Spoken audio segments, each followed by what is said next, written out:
Good evening and welcome back. Tonight we are going to Highclere, up the long drive through the Berkshire parkland, past the trees planted by a Victorian earl, past the lake and the follies and the avenues of beech, to the sandstone walls that rise out of the English countryside like a castle in a children's book.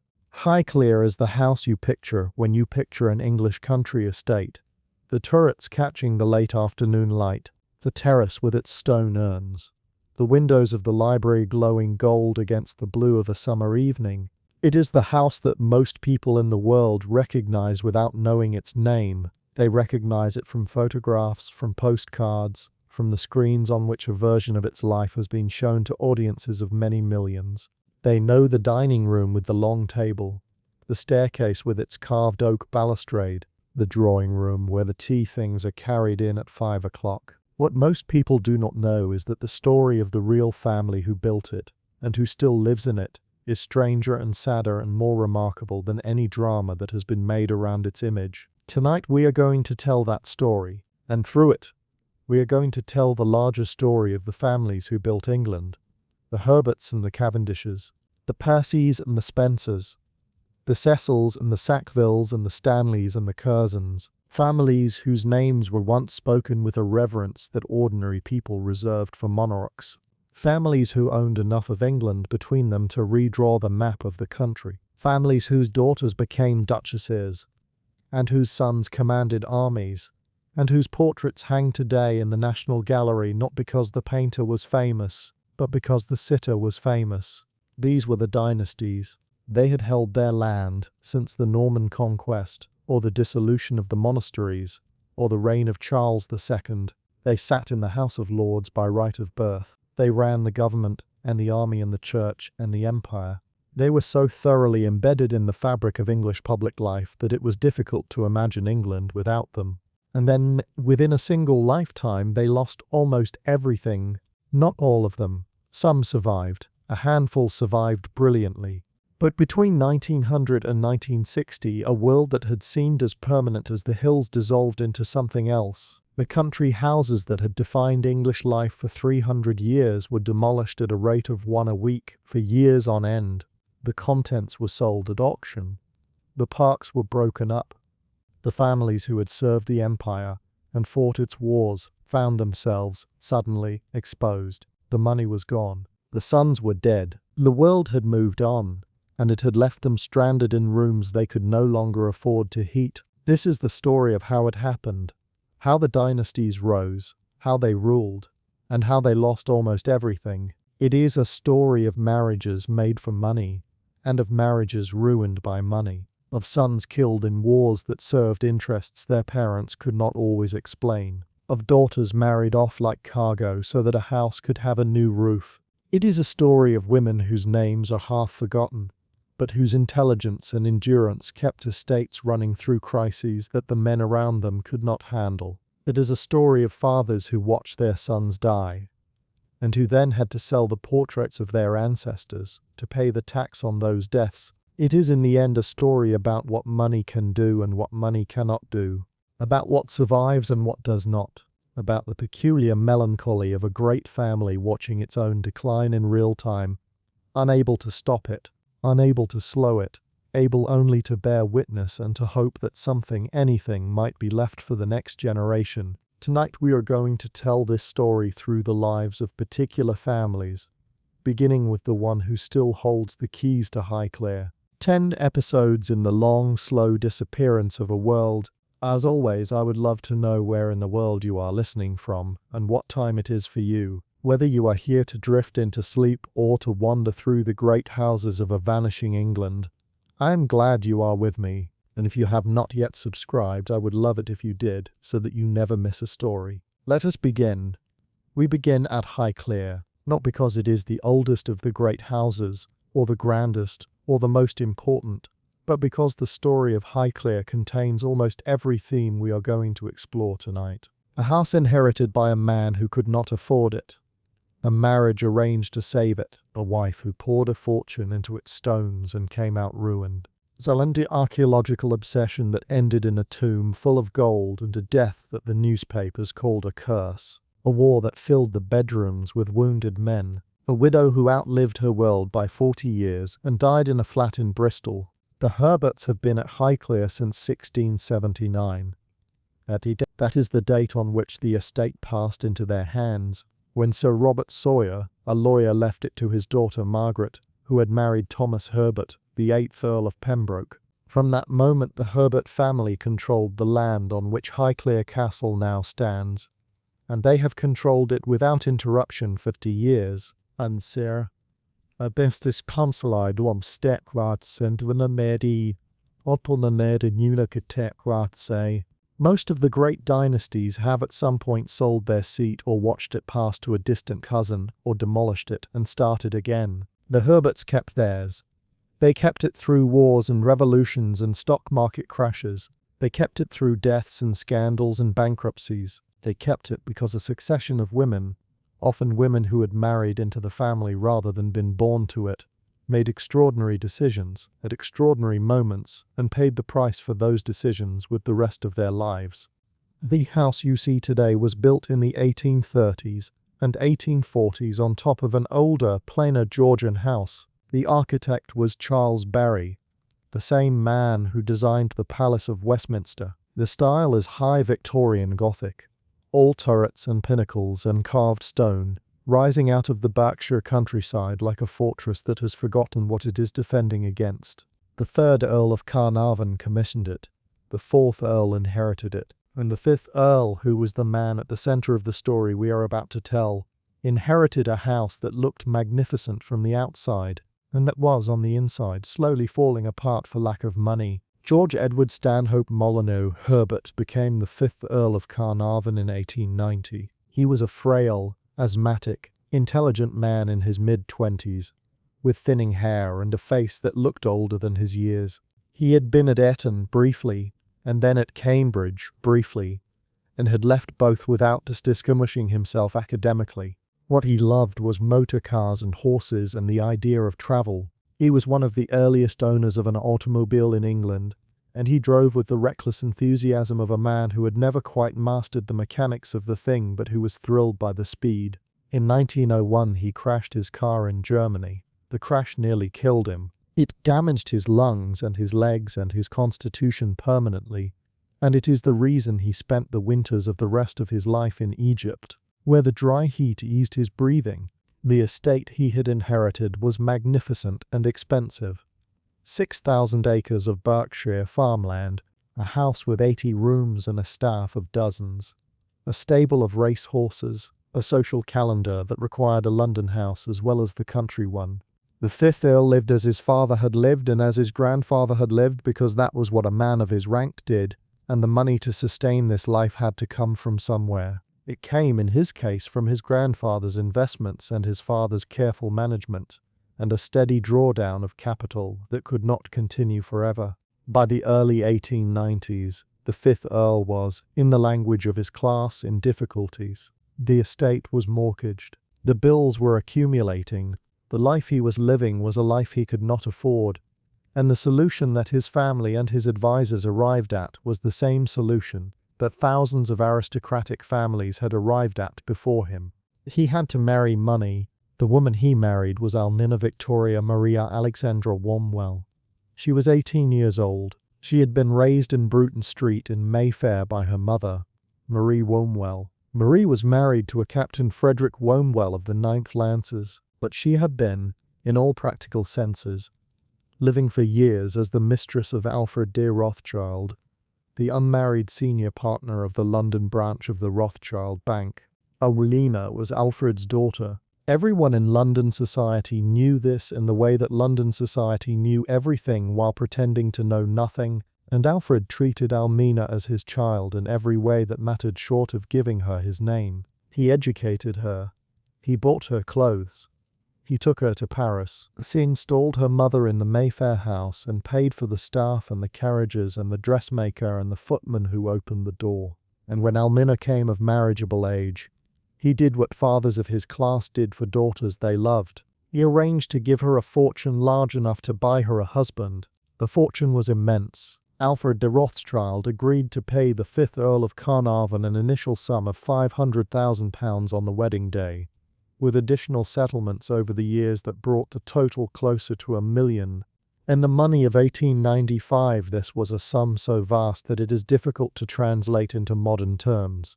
The order of magnitude was enough to clear every debt on the Highclere estate, to settle the mortgages, to restock the stables, and to leave the fifth Earl with a guaranteed income for the rest of his life. Parmi slowed series, Almina received the title of Countess of Carnarvon. She became the mistress of Highclere, and she became the wife of a man whom she had known for less than a year, and who had chosen her for her money. They were married in June 1895 at St. Margaret's Church, Westminster. Almina wore a gown of white satin with orange blossom. Alfred de Rothschild did not attend, because for him to have attended would have made the nature of his relationship to the bride too public to deny. He sent a note, he sent a check, and from that day, Almina was no longer a rich man's secret daughter, but a peer's wife. Her letters would be addressed to the Countess of Carnarvon. She would be seated according to her rank at dinners in houses that would have closed their doors to her mother. What happened next was extraordinary. Almina took the fortune that had bought her the title, and she poured it into Highclere. She had electric lighting installed throughout the house, at a moment when most country houses were still lit by oil lamp and open hearth. She put in bathrooms with running water. She installed telephones. She redid the kitchens and the servants' quarters. She bought new furniture and restored old furniture and hung new curtains in rooms that had not been properly dressed since the third Earl's time. She was 19 years old and 20 and 21, and she was running a household of 60 indoor and outdoor staff, and she was doing it with a competence that surprised everyone who met her, including, probably herself. The marriage was not a love match, but it became something like a partnership. The fifth Earl was a distant, bookish man who spent his winters in Egypt for his health and his summers at Highclere or at race meetings. Almina ran the house. She entertained. She produced 2 children, Henry and Evelyn, born in 1898 and 1901. And when her husband became obsessed, as he did from about 1906 onwards, with the archaeology of ancient Egypt, she funded that obsession without complaint for nearly 17 years. The fifth Earl had met Howard Carter in 1907. Carter was a working-class boy from Norfolk who had gone to Egypt as a junior draftsman and had become, through talent and persistence, one of the most skilled excavators of his generation. Physibwenik had no money. Carnarvon had money and an interest in Egyptian antiquities and the patience to wait for results. They formed a partnership. Carnarvon paid the bills.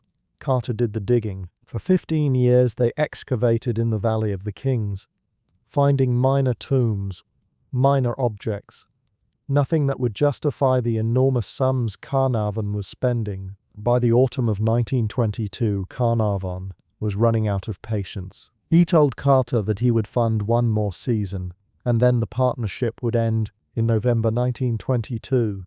In the last week of that final season, Carter's workmen uncovered a step cut into the rock of the Valley of the Kings.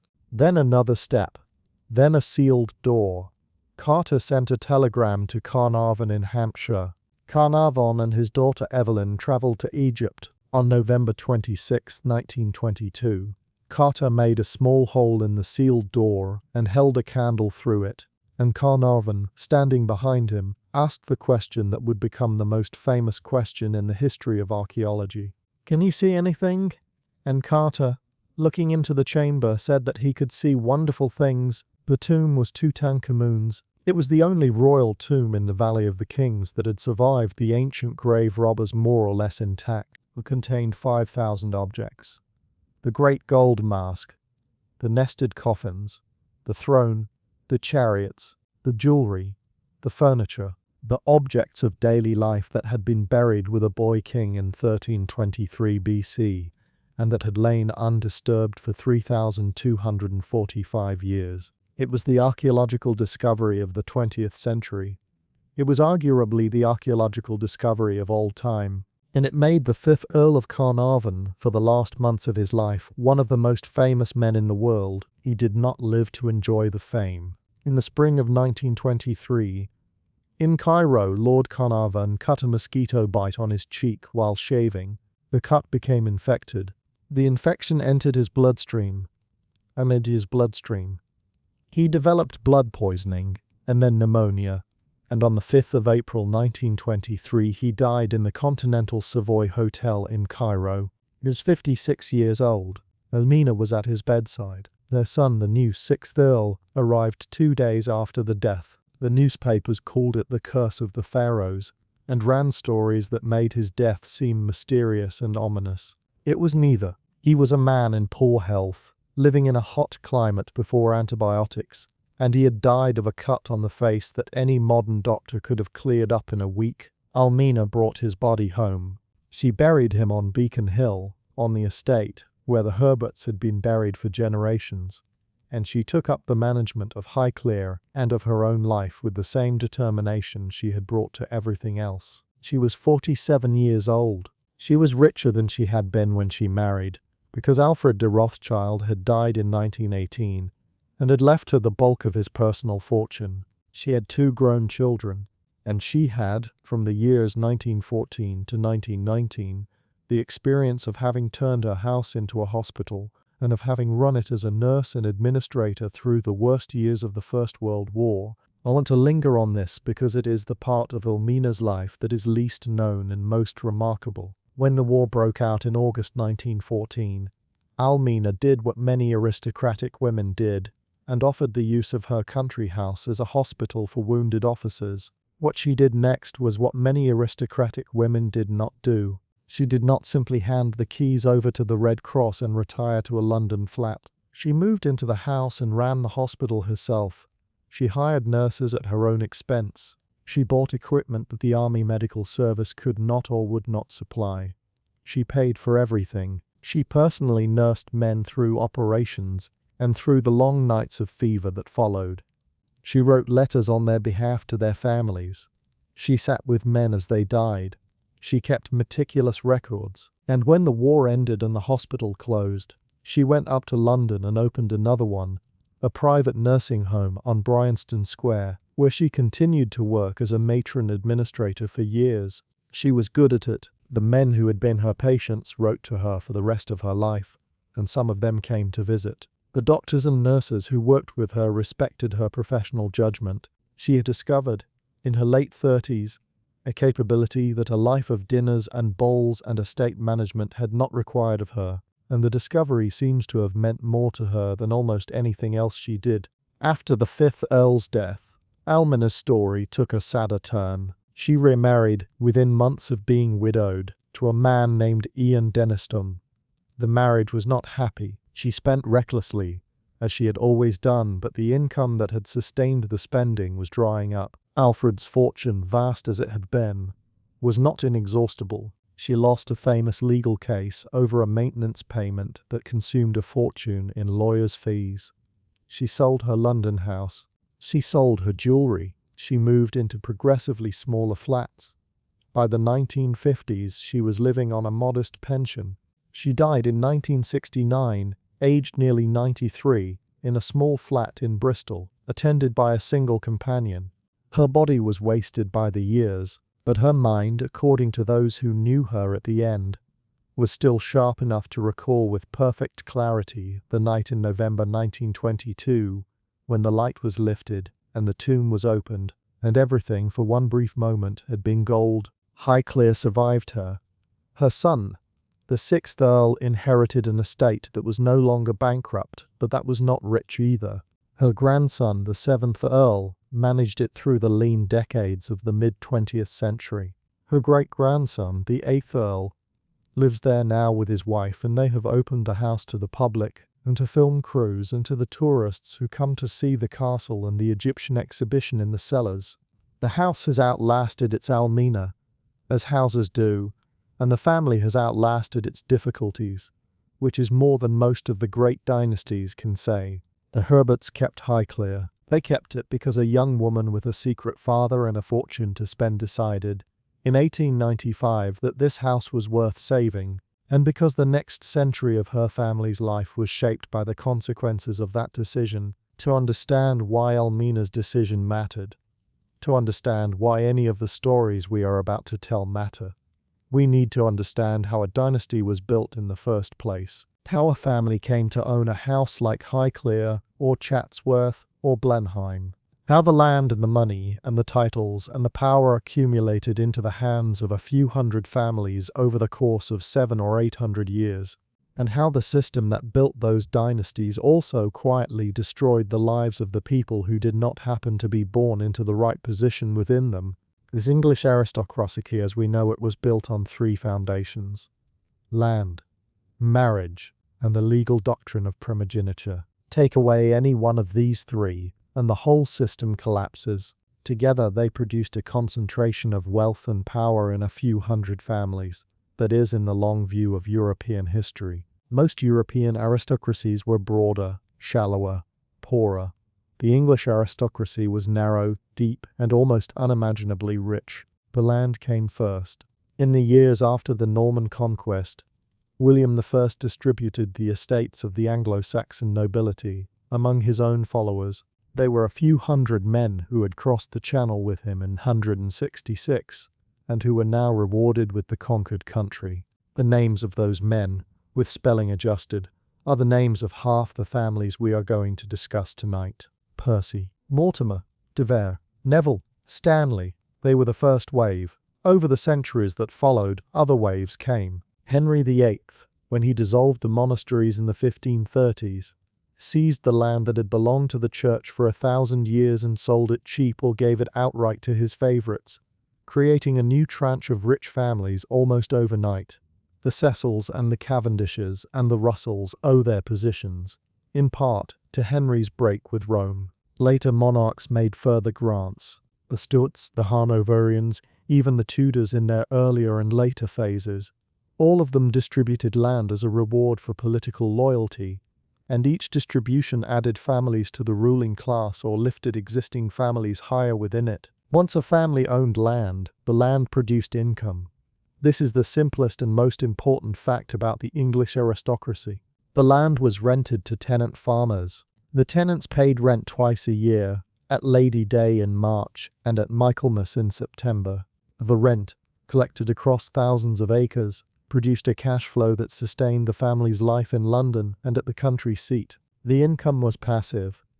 The landlord did not have to farm the land himself. He did not have to be competent at anything.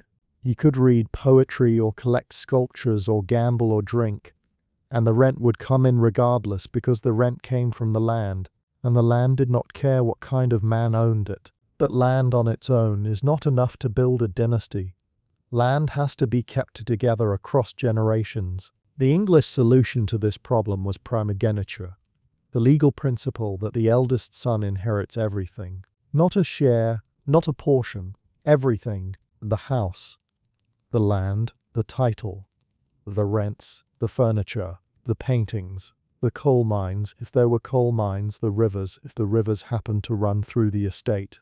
The eldest son inherited it all. The younger sons inherited in effect nothing. They received an allowance perhaps, or a smaller estate that had been purchased separately for that purpose. But the main body of the family wealth passed intact from father to eldest son, generation after generation. The estate therefore never had to be divided. This system produced the dynasties. It also produced the younger sons, and the younger sons were for 700 or 800 years the problem that the system could not quite solve. If you were the second son of an English peer, you were raised in the same nursery as your elder brother. You played in the same rooms, you ate at the same table, you were educated by the same tutors, and went to the same school, and grew up understanding yourself to be a member of the same family. And then you reached the age of 16 or 18, and you were sent away. The army, the navy, the church. Increasingly, from the 18th century onwards, the civil service of the East India Company, and then of the British Empire. These were the careers that a younger son could enter without loss of dignity, because they were considered suitable for a gentleman, and because they provided an income that a younger son could not otherwise have expected. Some younger sons thrived. They became generals or admirals or bishops, and their names are in the history books, but most of them simply served and disappeared and died young. The British Empire was, among other things, a vast absorption mechanism for the younger sons of the aristocracy and the gentry. India killed them in particular numbers. Malaria, cholera. The long, slow wasting of men who had arrived in Calcutta at 20 and were buried in the English cemetery at 34. Every great English family has, in its archives, a collection of letters from sons who were sent to India and who never came home. The letters grow fewer as the years pass. The last one is replaced by a letter from a regimental colonel, saying that he regretted to inform the family the daughters had a different fate. If the family was very rich and very determined, a daughter could be married into another great family.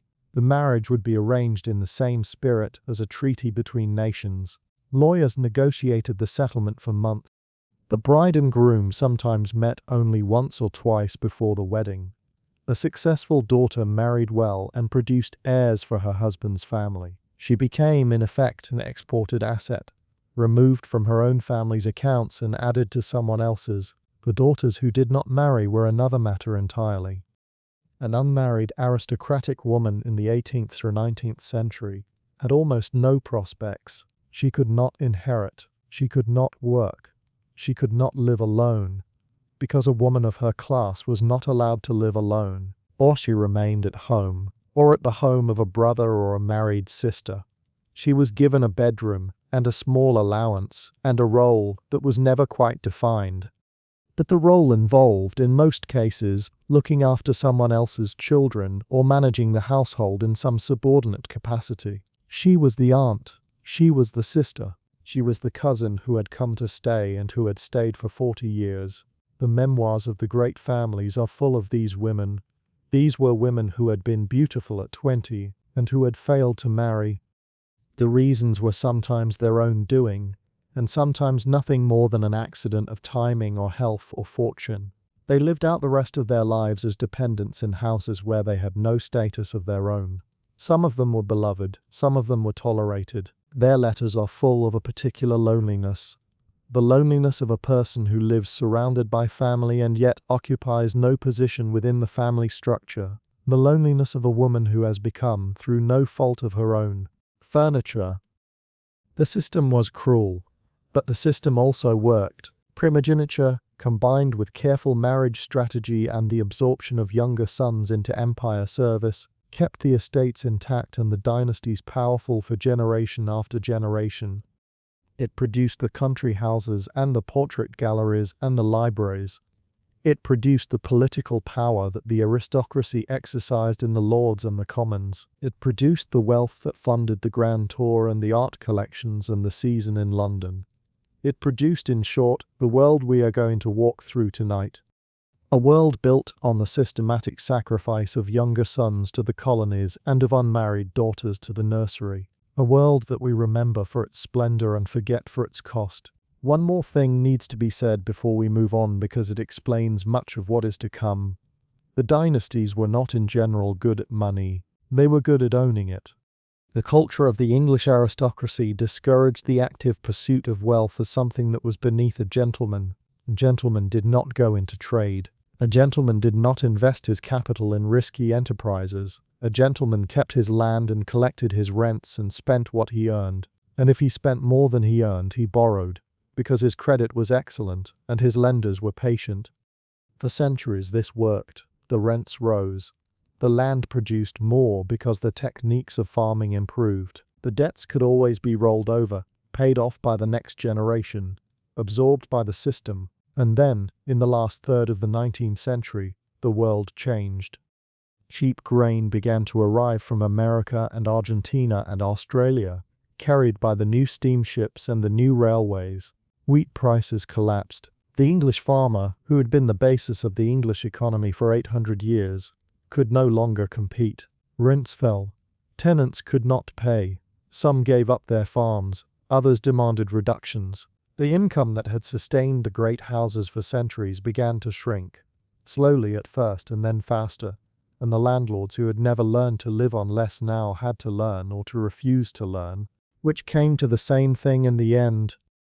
This was the background against which our stories take place. A system that had produced extraordinary wealth was running out of the thing that had produced the wealth, and the families who had been shaped by centuries of rising rents now had to adapt to decades of falling ones. Most of them could not adapt. Some of them refused to adapt. A few of them belatedly did what the Herberts had done and married someone rich enough to make adaptation unnecessary. And some of them, like the family we are going to visit next, had so much money to begin with that they could afford to collapse slowly, magnificently over the course of a century, and to make the collapse into a kind of art form. Georgiana Spencer was born in June 1757, the eldest daughter of the first Earl Spencer and his wife Margaret, in a house that was not quite grand enough to match the family's ambitions. She was a lively, affectionate, pretty child, educated at home by governesses and tutors, taught to read French and Italian, taught to play the harpsichord and to draw. She grew up at Althorpe and at the Spencers' London house. And she was, from a very early age, understood by her mother to be the family's principal asset. She was beautiful, and she was going to be married, as soon as she was old enough, to someone whose rank and fortune would place the Spencers among the first families of England. The someone turned out to be William Cavendish, the 5th Duke of Devonshire. He was 23 years old when the marriage was arranged. He was the richest man in England, or very nearly so. He owned Chatsworth in Derbyshire, Devonshire House in London, Hardwicke Hall, Bolton Abbey, and enormous estates in Yorkshire and Ireland. He had inherited all of it at the age of 16 when his father died, and he had grown up as that peculiar kind of rich orphan who has nothing he needs to strive for and fear. He was shy, he was private, he was deeply, profoundly undemonstrative. He had a natural reserve that in another man might have been called dignity, and that in him came closer to being a kind of emotional absence. He loved cards, he loved his dogs. He did not love easily, and he was not easily loved. Georgiana was 17 when the wedding took place, on the 7th of June 1774, her 17th birthday. The ceremony was small and private, held in the evening at Wimbledon Park, the Spencers' country house. Georgiana wore a plain gown. The Duke, according to those present, looked as though he would rather have been somewhere else. The bride was in tears before the ceremony began, not because she did not want to marry him, but because she was 17 years old and leaving her mother's house for a life she could barely imagine. Her mother, Lady Spencer, had instructed her in what was expected of a duchess, her duties, her responsibilities, her public role. She had not instructed her in what it felt like to go to bed with a stranger. Almost no one did in the 18th century, and the results were the results you would expect. The marriage was miserable from the first night. He did not know how to talk to her. She did not know how to draw him out. They did not have the first thing in common beyond their shared rank, and their shared rank was not enough to build a life on. Within weeks of the wedding, Georgiana had begun to compensate for the emptiness of the marriage by throwing herself into London society with a ferocity that made her, almost immediately, the most talked about woman in England. She was a genius at society. She was beautiful, but beauty was not the point. She had a kind of social magnetism that drew people toward her and made them want to please her, and she combined this with a real intelligence and a real warmth that meant that the people she drew toward her came back and stayed. She set fashions that the rest of London copied. She invented hairstyles that required ostrich feathers 3 feet tall. She hosted parties at Devonshire House that were the most sought-after invitations in town. She was painted by Gainsborough and Reynolds. She was the subject of poems and pamphlets and gossip columns. She was 20 years old, 21, 22, and she was running a court of her own, a court that had nothing to do with the actual royal court at St. James's, a court of wits and politicians and painters and writers, a court of which she was the undisputed queen. It cost money.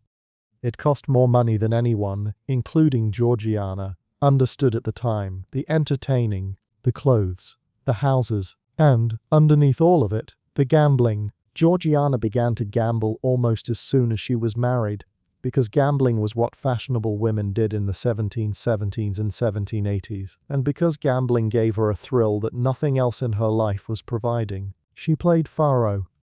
She played whist. She played at cards until 3 or 4 in the morning, with stakes that rose as the night wore on, and she lost. Make cape you lost on a scale that is difficult to credit. By her mid-20s she was in debt to moneylenders across London, and she was hiding the debts from her husband, and she was borrowing to pay the interest on earlier borrowing, and the hole was getting deeper every month. She wrote to her mother, begging for help. She could not write to her husband, because he did not know, and the thought of telling him was more terrifying than the debts themselves. Some creditors she paid from the allowance the Duke gave her, others she let wait. She gambled more desperately, hoping for a win that would clear the books, and the wins when they came were never large enough to matter. She was, in modern terms, addicted. She knew it. She hated it. She could not stop. Into this marriage in 1782 came Lady Elizabeth Foster. Bess, as everyone called her, was the daughter of the 4th Earl of Bristol, and the estranged wife of John Foster, an Irish landowner, who had kept her 2 children and had left her with almost no money. She was 24. She was charming, attractive, intelligent, and completely dependent on the kindness of others. Georgiana met her at Bath and immediately befriended her. Bess came to stay at Chatsworth. She was invited again. She stayed longer. And somewhere in the first few months of the friendship, the Duke, who had never been drawn to his wife, became drawn to Bess. What followed was not an affair in the ordinary sense. It was a menage. Bess moved into the Devonshire households more or less permanently, alternating between Chatsworth, Devonshire House, and travelling abroad when discretion required it. She was the Duke's mistress. She was Georgiana's closest friend. The 3 of them lived together, travelled together, raised their children together. It was a domestic arrangement of extraordinary strangeness, and it lasted, more or less, for the rest of Georgiana's life. What Georgiana felt about it is not easy to say. Her letters suggest that she loved Bess sincerely, as a friend, and that she accepted the Duke's relationship with her as the price of keeping Bess close. She may have loved Bess in a way that went beyond friendship. The letters are ambiguous, as letters of that period often are, and the emotional geometry of the 3 of them was never stable. Georgiana was jealous, sometimes. She was forgiving, mostly. She needed Bess more than Bess needed her, and Bess knew it, and the knowledge gave Bess a quiet power within the household that outlasted everyone. Into this already complicated life came Charles Grey. He was a young Whig politician, brilliant, ambitious, 10 years younger than Georgiana. He would, many years later, become Prime Minister and pass the Great Reform Act of 1832. In the early 1790s, he was a rising star in the party that Georgiana had supported all her adult life. And he was handsome, and he fell in love with her, and she, for the first time in her marriage, fell in love back. They had an affair. It lasted 2 or 3 years, and in 1791 Georgiana discovered that she was pregnant, and that the child was not her husband's. The Duke found out. His response was cold, definitive, and characteristic. He banished her. She was ordered to leave England, to give birth abroad, to give the child away, and to return only when he permitted it. She went to France, accompanied by her mother and by Bess. She had the baby in Montpellier in February 1792. A girl, Eliza Courtney, who was given into the care of Charles Grey's family and raised as his niece. Georgiana never lived with her. She saw her only rarely, when the visits could be arranged to look innocent. She wrote to her, in the guise of a family friend. She never, in public, acknowledged her as her daughter.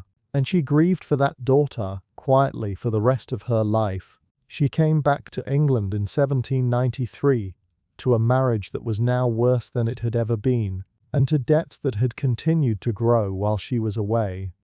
She returned to a society that had not forgotten the scandal, and that whispered about her behind her back wherever she went. She threw herself again into politics, into entertaining, into the public life that had always distracted her from the private one.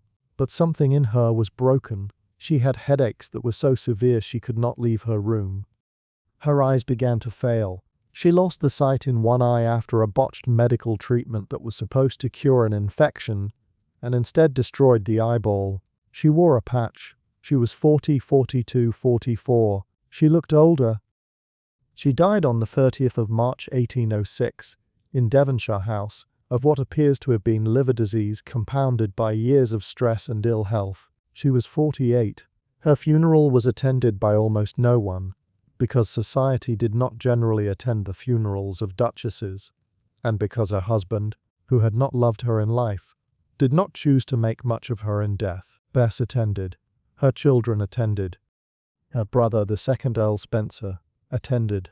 The Duke married Bess 3 years later. Georgiana's debts, when they were finally tallied, came to something in the region of £3.5 million in modern money. The Duke paid them. He had always paid them, eventually, though he had never known the full extent of them. He was not a cruel man. She left 2 legitimate children, a daughter, Georgiana, who would become the Countess of Carlisle, a son, William, who would become the 6th Duke of Devonshire, and who would inherit Chatsworth, and who would spend the next 47 years of his life building and collecting and planting and spending on a scale that eclipsed even his mother's. He would die a bachelor without an heir of his own body, having transformed his inheritance into something magnificent, and having left it, by the end, in a state of financial peril that his successors would spend generations trying to repair. William Spencer Cavendish, the 6th Duke of Devonshire, is one of the strangest figures in the history of the English aristocracy. He was born in 1790. He inherited Chatsworth and the whole enormous Devonshire estate in 1811, when he was 21 years old. He never married. He spent 47 years pouring money into buildings and gardens and art collections on a scale that no private individual of his era could match. He left behind the most spectacular country house in England and a financial problem that took the next 3 generations to untangle. He is known to history as the Bachelor Duke, because that is the fact about him that everyone agreed on, and that is the fact he never explained. He was not unhandsome. Portraits from his youth show a tall, slightly stooped young man with his mother's sensitive features and his father's reserve. He was slightly deaf, a condition that worsened as he aged, and that gave him a particular way of standing in company, head tilted, watching faces rather than listening to voices. He spoke quietly. He wrote beautifully. He read everything. He had been, as a young man, very much in love with Caroline Ponsonby, who later became Lady Caroline Lamb and whose scandalous affair with Byron entered English literary history. She chose William Lamb over him. He never, as far as the records show, sought seriously to marry anyone again. Why he did not marry is a question that his contemporaries asked, and that his biographers have asked ever since. The answers are all guesses. He was too shy, he was too deaf. He was in love with someone he could not have, and he substituted collecting things for the family he could not build. But he had seen the misery of his parents' marriage and had decided that no marriage was better than a bad one. He may have been homosexual, and the discretion of his social circle has protected his privacy ever since, which would be an unusual achievement, though not impossible. The most likely explanation is also the simplest. And as the richest unmarried man in England, he did not have to be. Instead, he collected paintings, including eventually some of the finest works by Rembrandt and Van Dyck in private hands. He collected books, building the library at Chatsworth into one of the great private libraries of the 19th century.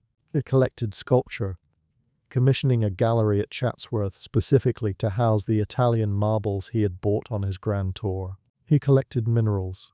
He collected Japanese porcelain. Collected in a sustained and deliberate way, across 40 years, with an eye that was genuinely good and with resources that allowed him to indulge the eye almost without limit. And he built and rebuilt Chatsworth until it bore only a partial resemblance to the house he had inherited. He added the north wing, a long gallery and a theatre, and a whole new set of staterooms. He dug lakes. He moved a village. The village of Edinburgh had stood in the valley below the house since medieval times, and he did not like being able to see it from his windows. so he demolished it and rebuilt it, stone by stone, in a different position behind a hill. The villagers were rehoused in new cottages that were prettier than the old ones, which is one way of telling the story. Or they were moved without being consulted because an aristocrat's view mattered more than their homes, which is another. And above all, he planted, which is how he met Joseph Paxton. Paxton was 23 years old when the bachelor duke hired him in 1826. He was the son of a tenant farmer, with no formal education and no qualifications except that he had worked in the gardens of the Horticultural Society in London and had impressed the Duke during a chance meeting. The Duke offered him the position of head gardener at Chatsworth. He accepted. He arrived at the station in Derbyshire at 4:30 in the morning, walked up to the house, let himself into the garden, and started work before the rest of the staff were awake. By 9 o'clock, when the housekeeper's niece came into the kitchen, he had inspected the grounds, made a list of what needed to be done, had breakfast, and proposed to her. They were married within a year. He was a genius. It is the only word. The Duke provided the money and the ambition. Paxton provided the execution. The execution was such that it transformed not only Chatsworth, but also the history of glasshouse architecture and, through Paxton's later work on the Crystal Palace, the history of 19th century building itself. At Chatsworth he designed the Great Conservatory, a vast structure of glass and iron that was at the time the largest glass building in the world. He designed the rock garden, moving boulders the size of cottages to create the effect of a natural outcrop. He designed the Emperor Fountain, whose jet rose 260 feet in the air, higher than any fountain in Europe, commissioned by the Duke in anticipation of a visit from Tsar Nicholas I that in the end never took place. He designed the Arboretum. He oversaw the kitchen gardens and the estate farms. The sincerest became, in time, the Duke's closest friend, a relationship that crossed class lines with an ease that was very unusual for the period, and that says something about both of them. The Duke's spending was on a scale that his stewards begged him to moderate, and that he never really moderated. He knew in a general sense that he was spending too much. He kept meticulous diaries that record, often with a touch of self-reproach, sums laid out on this or that purchase. He understood, after about 1845, that the estate was carrying debt that would take years to pay down. He did not stop. He could not stop. Collecting, building, planting. These were the things that gave his life its meaning, and without them he would have been a wealthy, deaf, unmarried man sitting in a very large house with nothing to do. Sincere, he died in January 1858 at Hardwicke Hall, aged 67. Paxton was at his bedside. The seventh Duke, his cousin, inherited an estate with gross debts of perhaps £1 million, which in the money of the time was ruinous even for the Cavendishes. The seventh Duke was a serious man, a mathematician, a scholar, and he began the long process of economizing, selling out lying properties, reducing the household, bringing the accounts back under control. It took him decades. It took, in fact, the rest of his life and most of his sons. The eighth Duke, who succeeded in 1891, was still working through the consequences of his great-uncle's spending when he in turn died in 1908. And the estate that emerged from this long contraction was smaller, poorer and more prudent than the one the bachelor Duke had inherited, which was the point. He had turned money into marble and glass and paint and books. The books and the paint and the glass and the marble were still there, and they are still there today, which is a kind of answer to the question of what the spending had been for, even if the answer would not have satisfied his accountants. The story we are about to tell next begins in New York, not in England. It begins in a white ballroom in a mansion on Fifth Avenue in the 1880s, in the household of one of the richest men in the world. William Kissam Vanderbilt was the grandson of Cornelius Vanderbilt, the shipping and railroad magnate.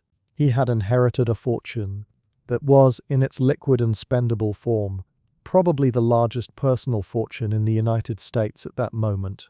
He had married Alva Erskine Smith, a woman from a respectable but not wealthy Alabama family. Her ambition and intelligence were greater than her husband's. Her determination to place the Vanderbilts at the apex of American society was as fierce as anything in the family history. Alva succeeded. She built houses that outshone every other house in New York. She held balls that forced even the oldest Knickerbocker families to recognize the Vanderbilts as social equals. She collected paintings. She traveled. She divorced her husband when divorce was still a scandal among women of her class and remarried, and kept her position regardless. She was formidable, unreasonable, and entirely determined. And she had one daughter, Consuelo. Consuelo Vanderbilt was born in 1877. She was, by the accounts of those who knew her, a shy, gentle, intelligent child who loved her father.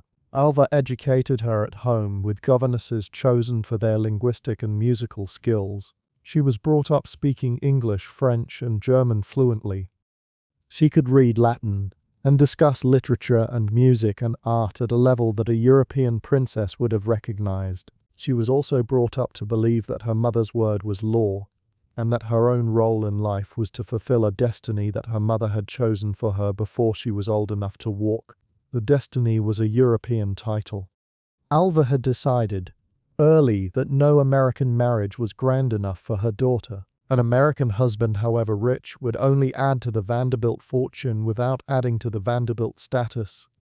A European husband, and specifically a British husband of the highest rank, would lift the family into a position of international recognition that even the Vanderbilt money could not otherwise purchase.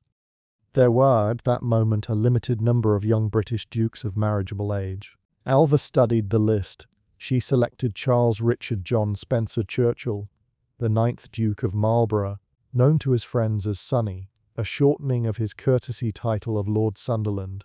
He was 23. He was the head of the Churchill family.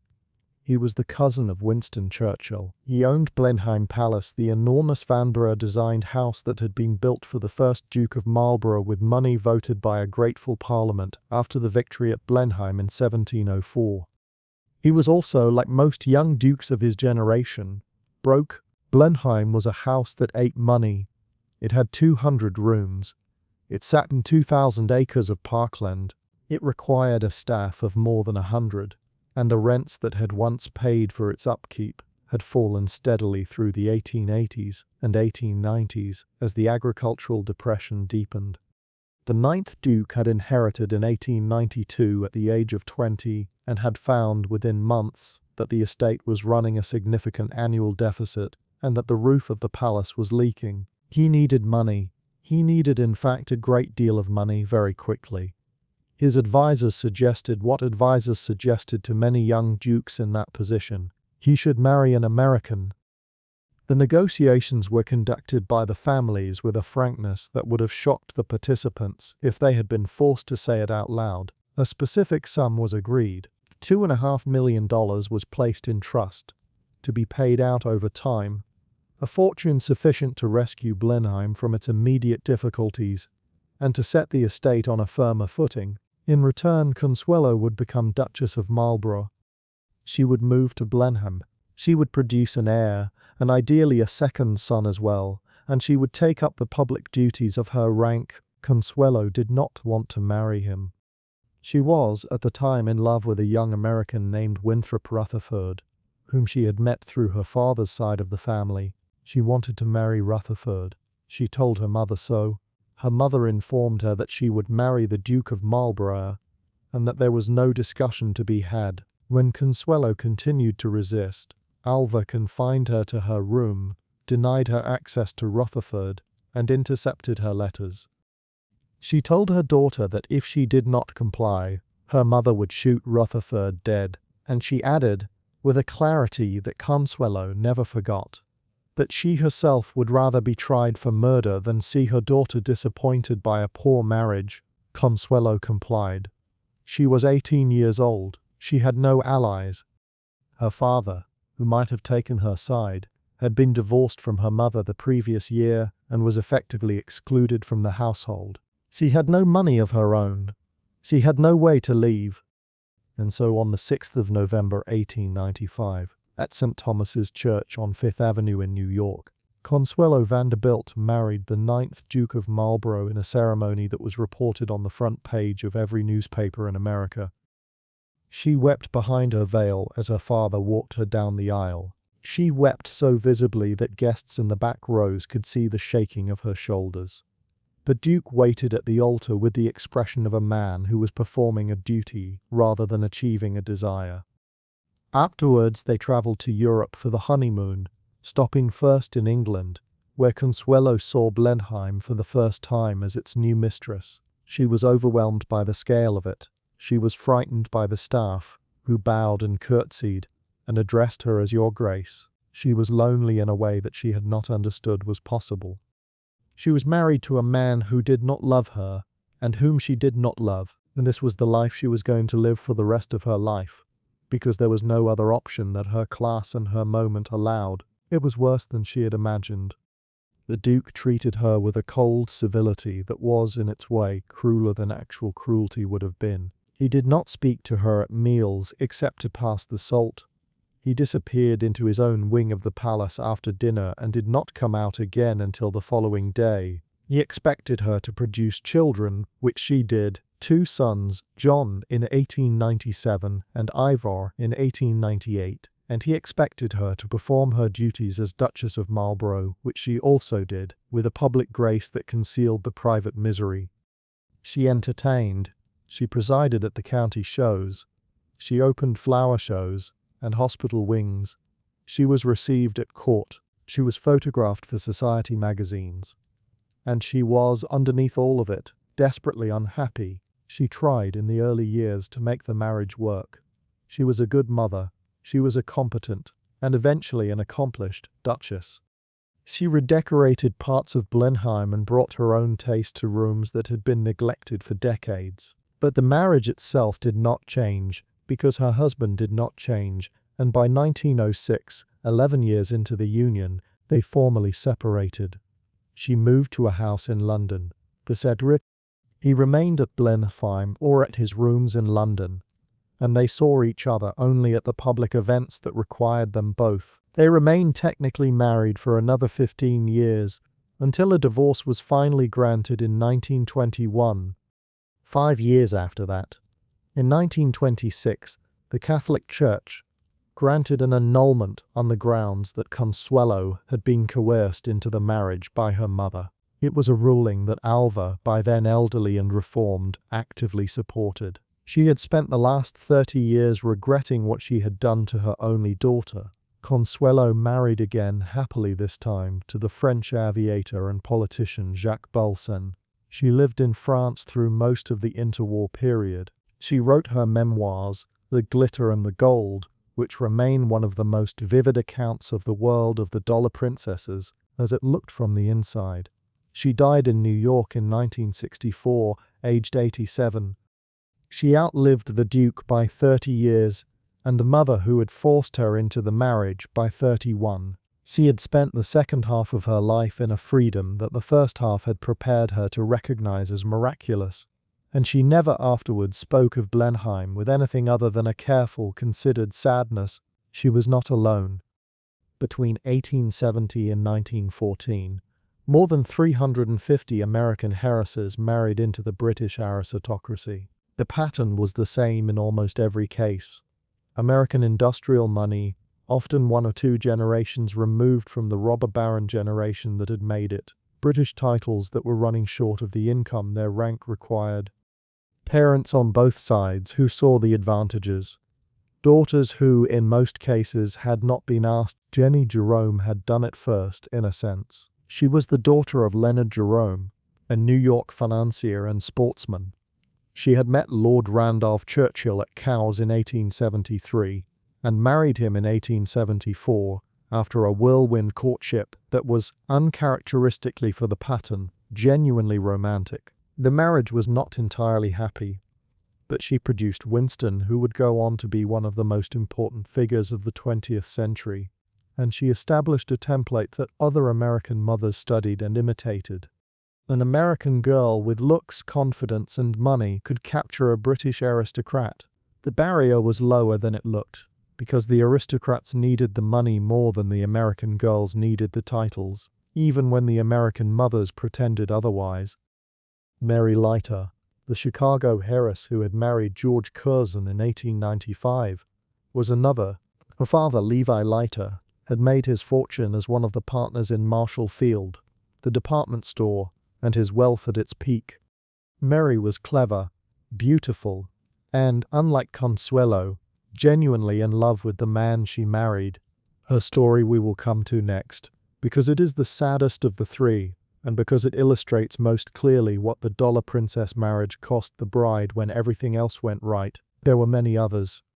Mary Gowlet, who married the 8th Duke of Roxburgh, Helena Zimmerman, who married the 9th Duke of Manchester, Anna Gould, who married Count Bonny de Castellane in France, and became one of the great victims of the pattern. Maud Burke, Vivian Gould, Nancy Langhorne from Virginia, who became Lady Astor and who would eventually be the first woman to sit in the British House of Commons. Some of these marriages were happy, most were not. All of them, happy or not, moved money from one side of the Atlantic to the other, and the money rebuilt roofs and restocked stables and funded the social seasons of families who were, by any external measure. The dollar princesses were sometimes mocked in the English press, especially in the early years of the phenomenon. They were called loud, vulgar, new. They were accused of buying their way into a society that should have been closed to them. But the society they bought their way into was the society that had in many cases invited them in. The titles were for sale, if not quite openly, then in a manner that everyone understood. And the Americans who bought the titles were not the worst of the exchange. The worst of the exchange was the daughters, the women who were the currency in which the transaction was conducted. Mary Leiter dying at 36 of an illness that a less punishing life might have helped her to survive. Anna Gould paying her count's bills for 20 years before she finally left him. The houses were saved. The brides, very often, were not. George Nathaniel Curzon was one of the most brilliant and most difficult men of his generation. He was born in 1859, the eldest son of the 4th Baron Scarsdale, and he grew up at Kedleston Hall, the Robert Adam masterpiece that the Curzons had built in the 1760s, and that was considered one of the finest houses of its kind in England. His childhood was lonely and regimented. His mother died when he was 16. His father was a distant and disappointed man. The children were raised largely by a governess named Miss Parramon. They remembered her cruelty all their lives. Her methods included beating the small Curzon children with a riding crop and locking them in dark cupboards for imaginary infractions. Curzon never forgave her. The severity of his public manner in later life, the imperious coldness that made him so many enemies, had its origins in that nursery. He was nevertheless a prodigy. He went to Eton, where he collected every prize available. He went to Balliol College, Oxford, the subject of a verse composed by an undergraduate that he never managed to shake off. My name is George Nathaniel Curzon. I am a most superior person. My cheek is pink. My hair is sleek. I dine at Blenheim once a week. The verse stuck to him for the rest of his life. He did not enjoy it, because he was a man without much humor about himself, but he did not escape it either. He went down from Oxford with a second-class degree, to his considerable chagrin, and spent the next decade establishing himself as a traveler, a writer, and a political rising star. He traveled across Asia, through Persia and Afghanistan and Central Asia, writing books about the regions that remained the standard works on their subjects for a generation. He entered Parliament for the Conservative Party. He was marked, from an early age, as a future Prime Minister, and he knew it, and he carried the knowledge with the combination of entitlement and anxiety that such expectations produce. He needed a wife who could match his ambition, and he needed one with money, because the Curzon family was not poor but was not nearly rich enough to sustain the kind of career he was planning. He met Mary Leiter in London in the late 1880s. Mary was the daughter of Levi Leiter, the Chicago merchant, who had been one of the founders of what became Marshall Field. The Leiters had moved to Washington and then spent extended periods in London. Mary had been presented at the court of St. James and introduced to society by the Prince of Wales. She had become, in the course of a few London seasons, one of the most admired young women in the city. She was tall and dark and graceful. She was educated in a way that was unusual for American heiresses, with a serious knowledge of history and languages and literature. She was witty, she was kind, and she was devoted to Curzon from the moment she met him. He characteristically proposed, then delayed the engagement for 3 years while he completed another journey through Asia, during which he wrote to her regularly, and with an emotional openness that he showed to very few other people in his life. They married in Washington in April 1895. She was 24. He was 36. Her father settled on her a fortune that by the standards of the dollar princess marriages was comparable to Consuelo Vanderbilt's. It came to some £700,000 in the money of the day. It was enough to support Curzon's political career and to rebuild the houses his family owned. They were genuinely in love. This is the single most important fact about the Curzon marriage, and it is the fact that makes what happened afterwards so much harder to bear. Consuelo Vanderbilt had not loved her duke and the duke had not loved her, and the misery of Blenheim. The Curzons loved each other, and they had children, 3 daughters, and they built a life that seemed, from the outside, to be the most successful of the transatlantic marriages of their generation. Curzon used the lighter money wisely. He restored Kedleston. He took a long lease on a house in Carlton House Terrace that became their London base. He entered the cabinet in 1895 and was made Under-Secretary for Foreign Affairs. He was on the path he had planned. In 1898 he was appointed Viceroy of India. He was 39 years old, and it was the most important position in the British Empire outside of the Prime Ministership, and it had been given to him, extraordinarily, at an age when most men of his class were still junior ministers. He sailed for India in December 1898 with Mary and their 2 elder daughters. They arrived at Bombay in early January 1899 and travelled across the country to Calcutta, where the Viceroy's residence was. Mary became Vicereine of India. She was 28 years old. She was the highest-ranking woman in the Indian Empire. The role was exhausting. The climate was punishing. The social and ceremonial demands were relentless. Mary was expected to preside at dinners of 300 people, to receive the wives of Indian princes, to oversee the household of 250 staff. She was expected to travel with her husband on the state tours that took them across the subcontinent for weeks at a time. She was loved by the servants, respected by the officials, admired by the Indian elite who met her. She was, in the private view of those who saw them together, the one person on earth who could make Curzon relax, and she managed it somehow, even as her own health began to fail. She had always been a delicate woman. The pregnancies had been difficult. The climate of Bengal, hot and humid in ways that the climate of Chicago and Washington had not prepared her for, was hard on her from the first year. She suffered from recurrent infections, from exhaustion, from a condition that may have been related to her heart, and that the medical knowledge of the period could not properly diagnose. She miscarried in 1900. She collapsed at a state function in 1901 and had to be carried from the room.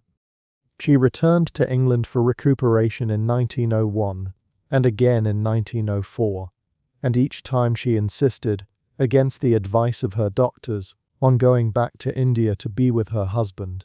She could not bear to leave him. He could not bear to be without her. Earl Curzon resigned as Viceroy in 1905 after a bitter dispute with the War Minister over the command of the Indian Army. He came home to England expecting to be rewarded with a peerage and a cabinet post. He was given an Irish peerage, the barony of Curzon of Kedleston, which he considered a calculated snub, because an Irish peerage did not qualify him for a seat in the House of Lords. He was not given a cabinet post. He was, for the first time in 20 years, out of government, and he was furious, and he did not hide his fury, and his career entered a long period of what his biographer would later call the wilderness. Mary was by then very ill.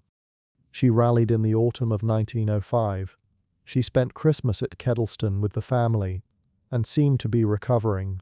And then in July 1906, her condition deteriorated suddenly and catastrophically. She died at their London house on the evening of the 18th of July with Curzon beside her. She was 36 years old. The letters he wrote in the weeks that followed are almost unbearable to read. He could not understand what had happened. He went through the rooms of the house touching the things she had touched. He kept her wedding ring in his pocket. He wrote to friends saying that he felt as though half of himself had been buried. He meant it in the literal sense. For the rest of his life he carried a grief that he did not manage to lay down. He built a chapel for her at Kedleston to his own design, with a stone effigy of Mary lying on a tomb and a second space beside her, prepared for his own body when the time came. He wrote a private memoir for his daughters about their mother.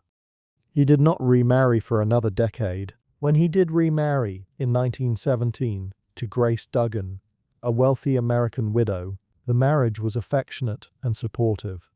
But it was not what the first marriage had been, and everyone who knew him, including his second wife, understood that. His political career resumed after the outbreak of war in 1914. He served in Lloyd George's wartime cabinet. He was made Foreign Secretary in 1919. He was present at the peace conference in Paris. He represented Britain in the negotiations with the new Soviet Russia.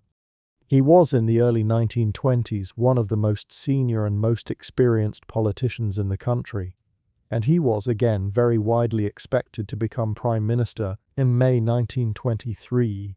The Prime Minister Bonar Law resigned because he was dying of throat cancer. The Conservative Party had to choose a successor.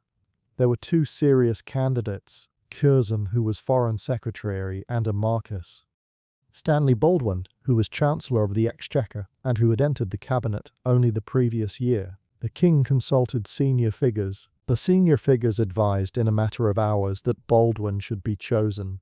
Curzon was a peer and could not sit in the Commons. His imperious manner had made him many enemies within his own party, and Baldwin was more trusted by the backbenchers.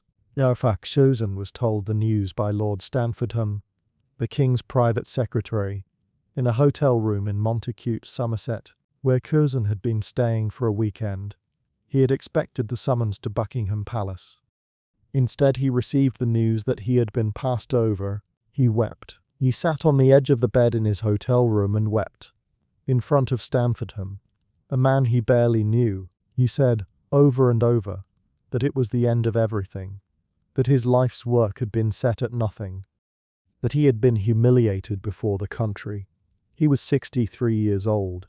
He had lost his first wife. He had lost the viceroyalty under difficult circumstances.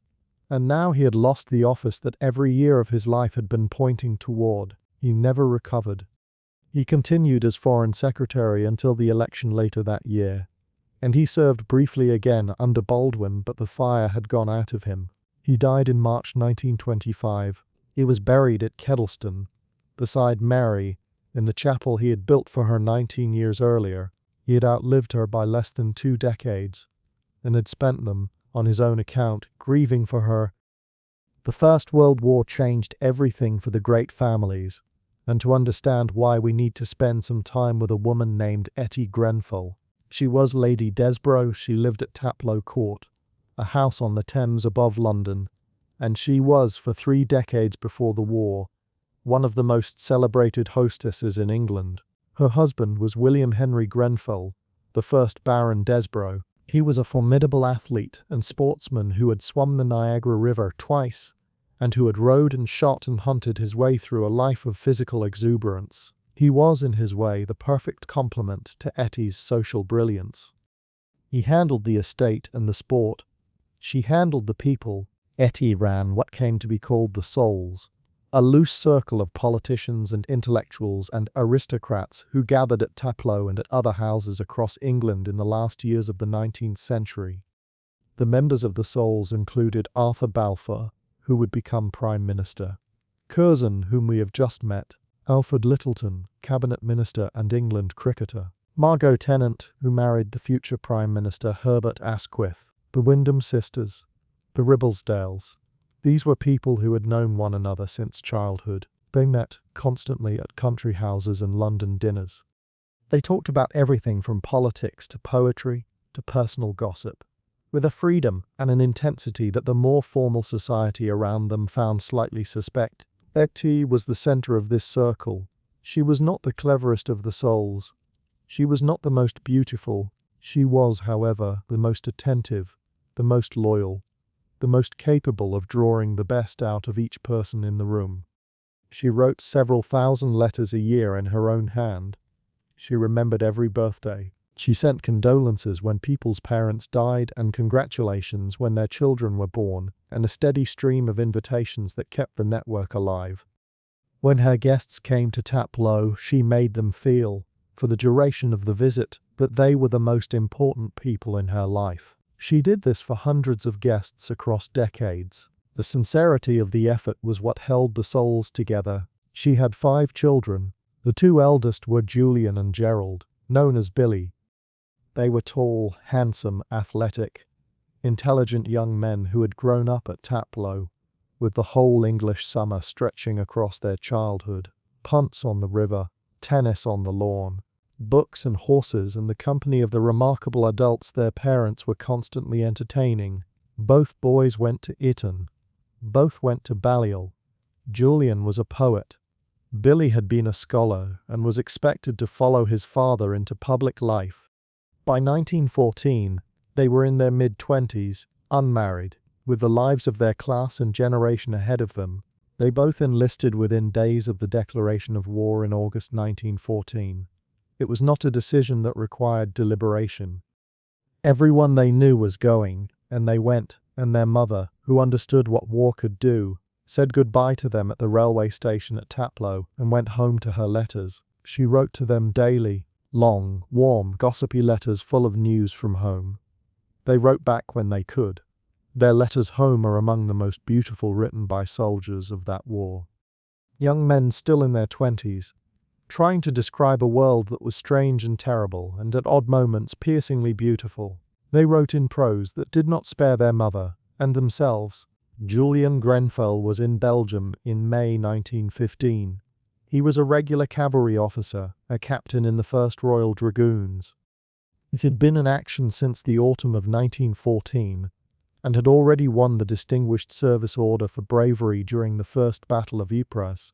On the 13th of May 1915, during the Second Battle of Ypres, he was hit in the head by a shell fragment while on a reconnaissance mission. He was taken to a hospital in Boulogne. His parents were telegraphed. They traveled to France within 24 hours, along with his sister Monica, who had trained as a nurse. They sat with him in the hospital for 13 days. Cyrene was conscious for some of the time. He recognized them. He talked to them. He recited poetry. And on the 26th of May 1915 he died, in his mother's presence, aged 27. Shortly before he had been wounded, Julian had sent a poem home to his mother.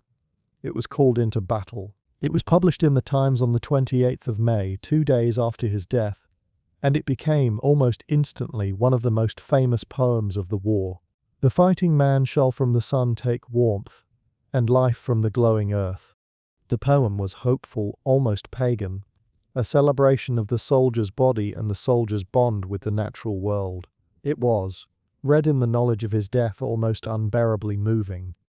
The newspaper readers who came across it on that spring morning understood, many of them for the first time, what the casualty lists of the previous 9 months had actually meant. Eti buried Julian in Belgium. She came home. She wrote letters to every one of the men who had served with him, asking them to tell her everything they remembered. She compiled the letters into a small private book for family members. She took on the work of remembering, which was the only work she could now do. She did it with the same meticulous care she had brought to her correspondence in peacetime. The skills she had developed for social friendship turned out to be the skills needed for grief. 2 months later, on the 30th of July 1915, her second son Billy was killed in an attack at Hooge, near Ypres. He was 25 years old. He had been in France for 6 weeks.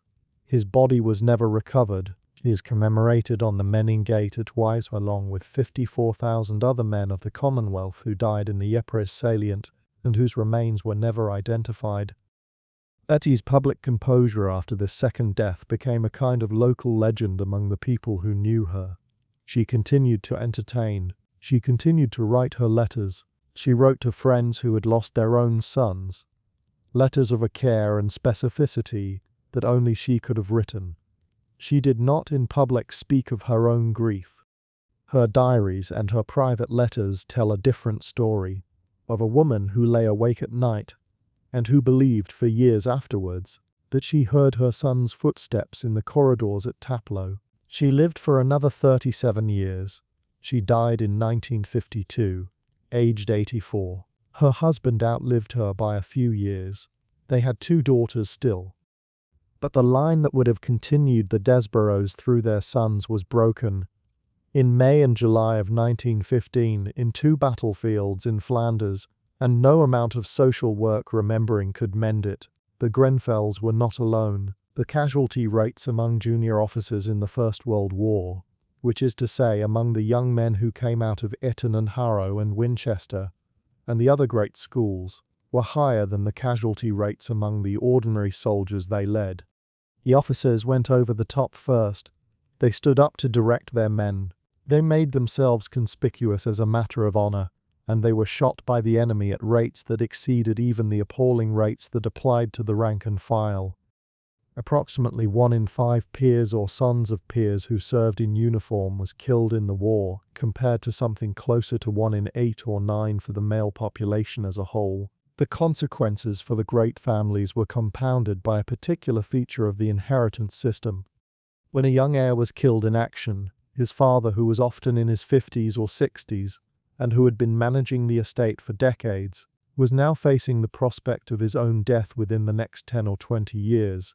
When the father then did die, death duties had to be paid on the estate, at rates that had been rising steadily since 1894, and that continued to rise through the first quarter of the 20th century. If the new heir, the son, died shortly afterwards, or if he had already been killed in the war so that the estate had to pass to a more distant relative, a second set of death duties could be triggered within a very few years. 2 sets of duties on a single estate, in a short window, could be ruinous. A third set, if the new heir in turn died young, could be catastrophic. Families that had survived centuries of less dramatic stresses could not survive this. The Rutlands, the Hamiltons, the Ancasters, the Portlands, the Stanleys, the estates that had been held intact since the 16th century had to be broken up and sold, not because the family had become extravagant or stupid, but because the actuarial mathematics of war and taxation had turned against them. The ministers who had set the tax rates had not intended to destroy the aristocracy. They had intended to raise revenue. But the effect across the first 4 decades of the 20th century was the transfer of an enormous amount of land and property from the old families to the state and to the market. It was the breakup of a pattern of ownership that had defined the English countryside for 1,000 years. By the end of the war in November 1918, more than 700,000 British servicemen had been killed. The families of the enlisted men, whose stories we began with earlier in the evening, suffered in proportions that were no smaller, and usually larger, than those of the aristocracy. The numbers alone cannot convey the weight of it. Every parish church in England has a plaque listing the men of the village who had gone and who did not come back, and the plaques are long, and they are often followed by a second plaque for a second war that came less than a generation later. The great families were not spared. They had thought themselves, in some unspoken way, to be above the ordinary risks of the age. The war had demonstrated that they were not. The demonstration changed the way the families saw themselves. And it changed, more slowly but no less completely, the way the country saw them. The women who were left behind became, almost overnight, something that the social order had not prepared them to be. They became the people in charge. This had been happening on a smaller scale for a long time. The widows of earlier centuries had often managed estates during minorities and regencies. The wives of men away on the grand tour or on diplomatic service had kept households running through long absences. But the First World War produced a mobilization of aristocratic women on a scale, and with an intensity that England had not seen before. The husbands were in uniform. The sons were in uniform. The estate agents, the bailiffs, the men who had been the second layer of authority in the country house world were also gone. What was left in many of the great houses was the mistress of the house and a staff of women and elderly men and boys, and a set of responsibilities that had to be met. The agricultural work of feeding a country at war could not wait for the men to come home. Violet, Duchess of Rutland, was in her early 50s when the war broke out.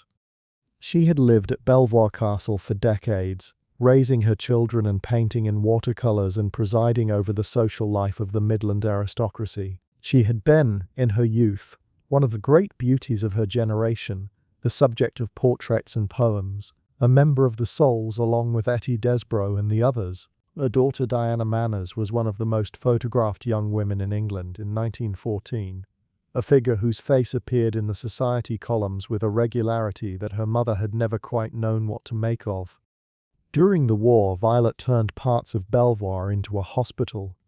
As so many great houses were turned, she managed the local coordination of the Rutland war effort, and she watched her eldest son, John Manners, go to war in September 1914 and be killed at the Battle of Villers Cotteretts within weeks of his arrival at the front. He was 22.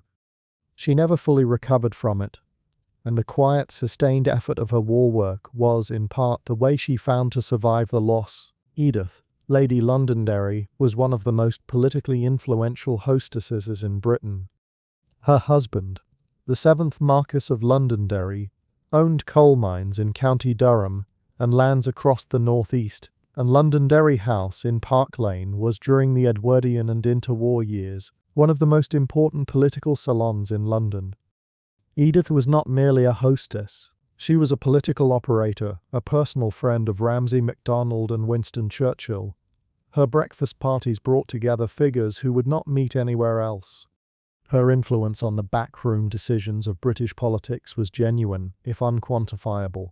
During the First World War, she founded the Women's Legion. The organization eventually placed tens of thousands of women in roles supporting the war effort. They drove ambulances, worked in munitions factories, and replaced male agricultural labor across the country. She was given a damehood for it. She ran the administration out of Londonderry House while also running her husband's political correspondence and managing the coal and steel interests that his family had acquired across generations. These are the famous examples. There were hundreds of less famous ones. In country houses across England, the mistress of the house met with the farm bailiff at 7:30 in the morning.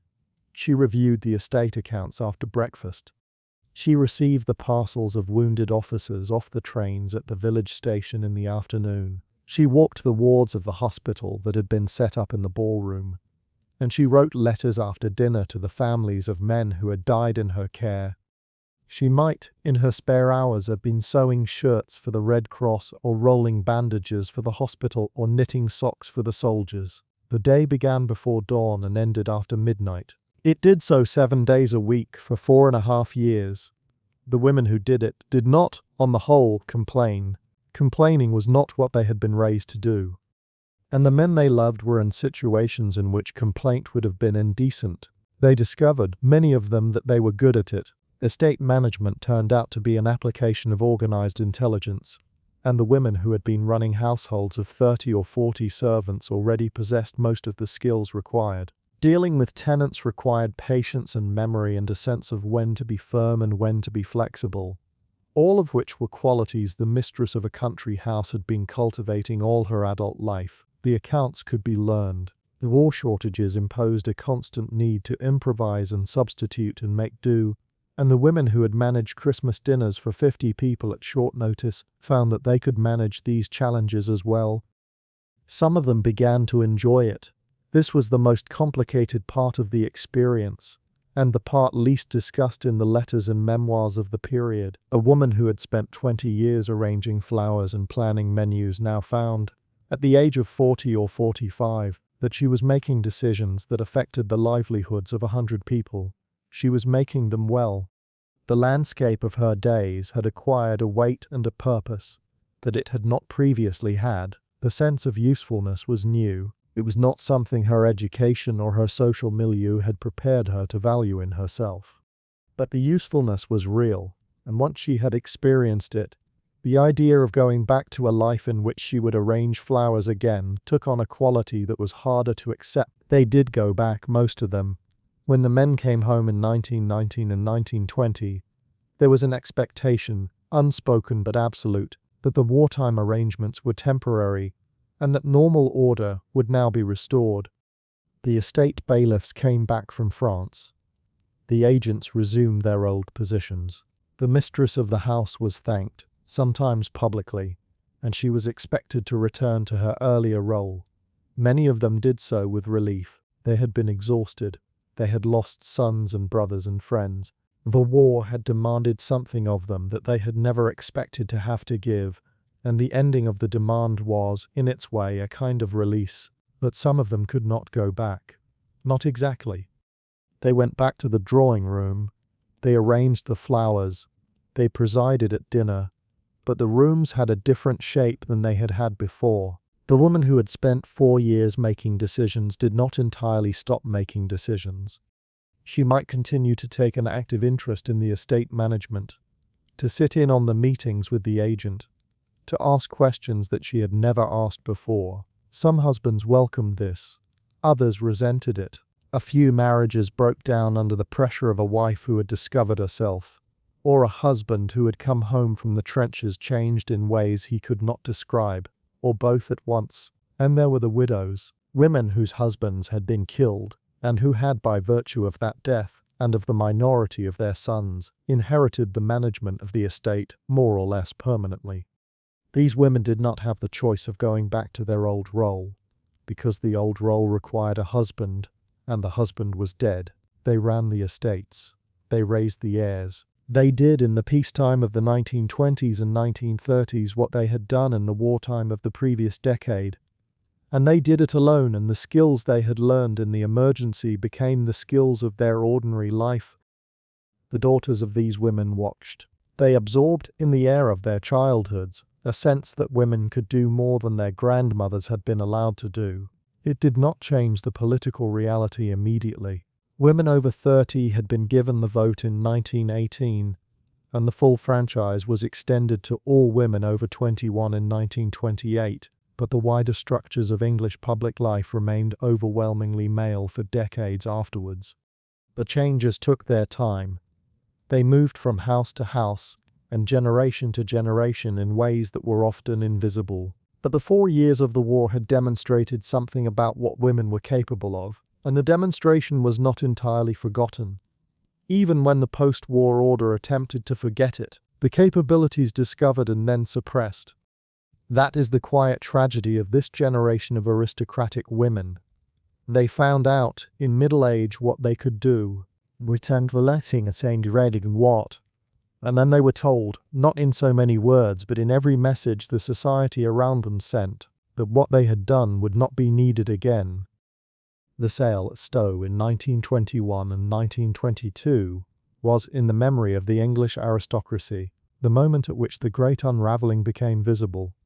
Everyone who was going to notice, everyone who had been telling themselves that the world was not really changing, was told by Stowe that it was. Stowe was the seat of the Dukes of Buckingham and Chandos, one of the grandest houses in England.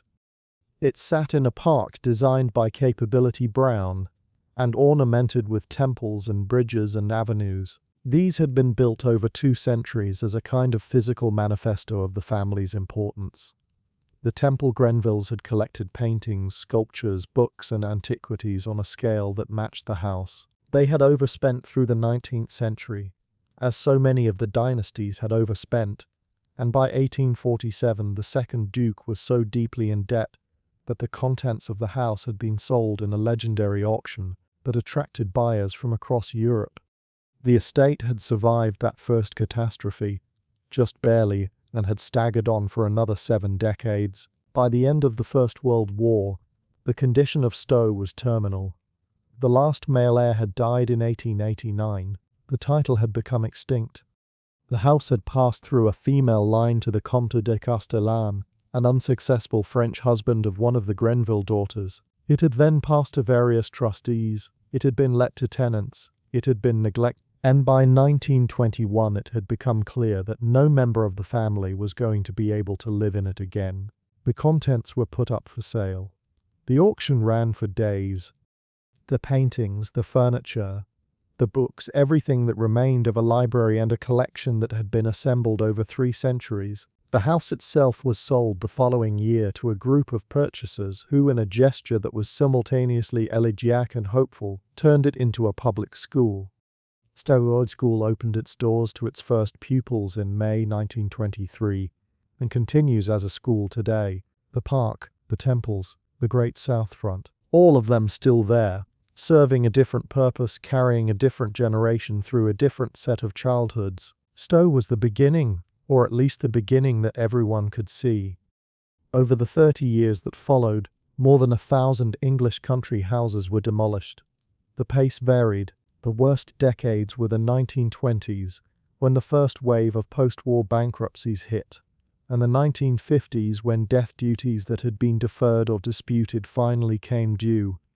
A country house was demolished every week, on average, through the worst years, and some weeks there were 2 or 3. The families who lived in these houses did not demolish them out of vandalism. They did so because they could not afford to maintain them, pay the taxes on them, could not sell them to any buyer who wanted to live in them, and could not find any other use for them.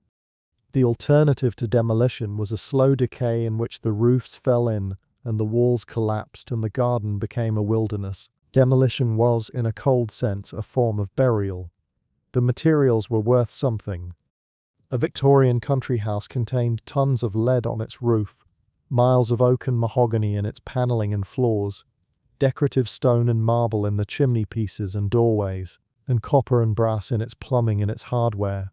Demolition contractors could buy the house for a token price, take the contents of the fabric away in lorries, and sell the materials at a profit.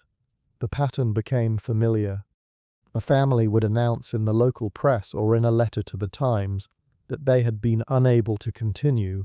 A demolition contractor would arrive. The house would come down over a period of weeks or months. The stone would be carted away or sometimes crushed on site for hardcore.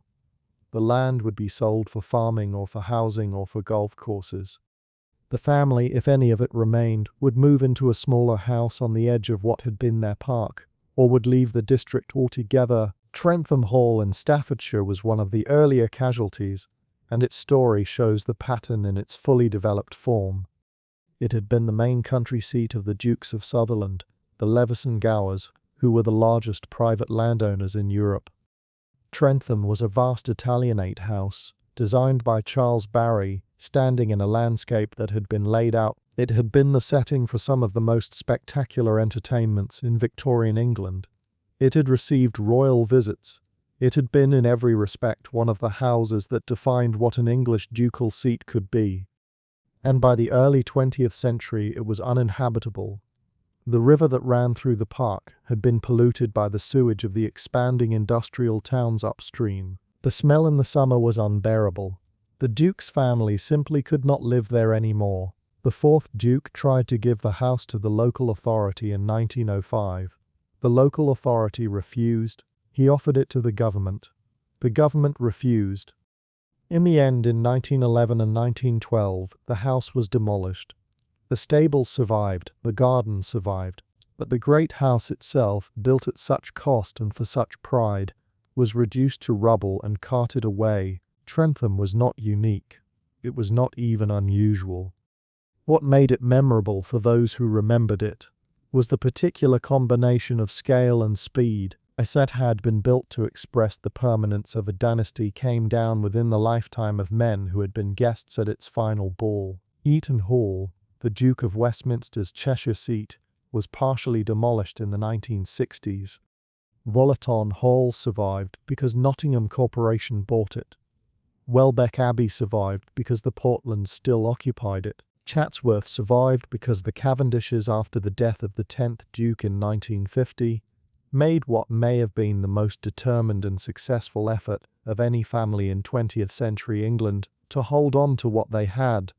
But hundreds of houses that had been less famous, less fortunate, or less resilient simply vanished. The emotional cost of these demolitions and sales was something that the people who went through them struggled to describe. A country house was not just a house, it was a record of a family's life, sometimes across 20 or 30 generations. The portraits on the walls were the faces of ancestors who were known to the living inhabitants by name and reputation. Their letters were in the library. Their clothes were in the attics. Their children had played in the same rooms the current children played in. To sell these portraits was to sell, in a sense, one's own family. A great-great-grandfather painted by Reynolds or Lawrence, who had looked down from the same wall for 150 years, would be carried out of the dining room by men in overalls. He would appear in a London auction house the following month. His price would be determined by the taste of buyers who had never heard his name.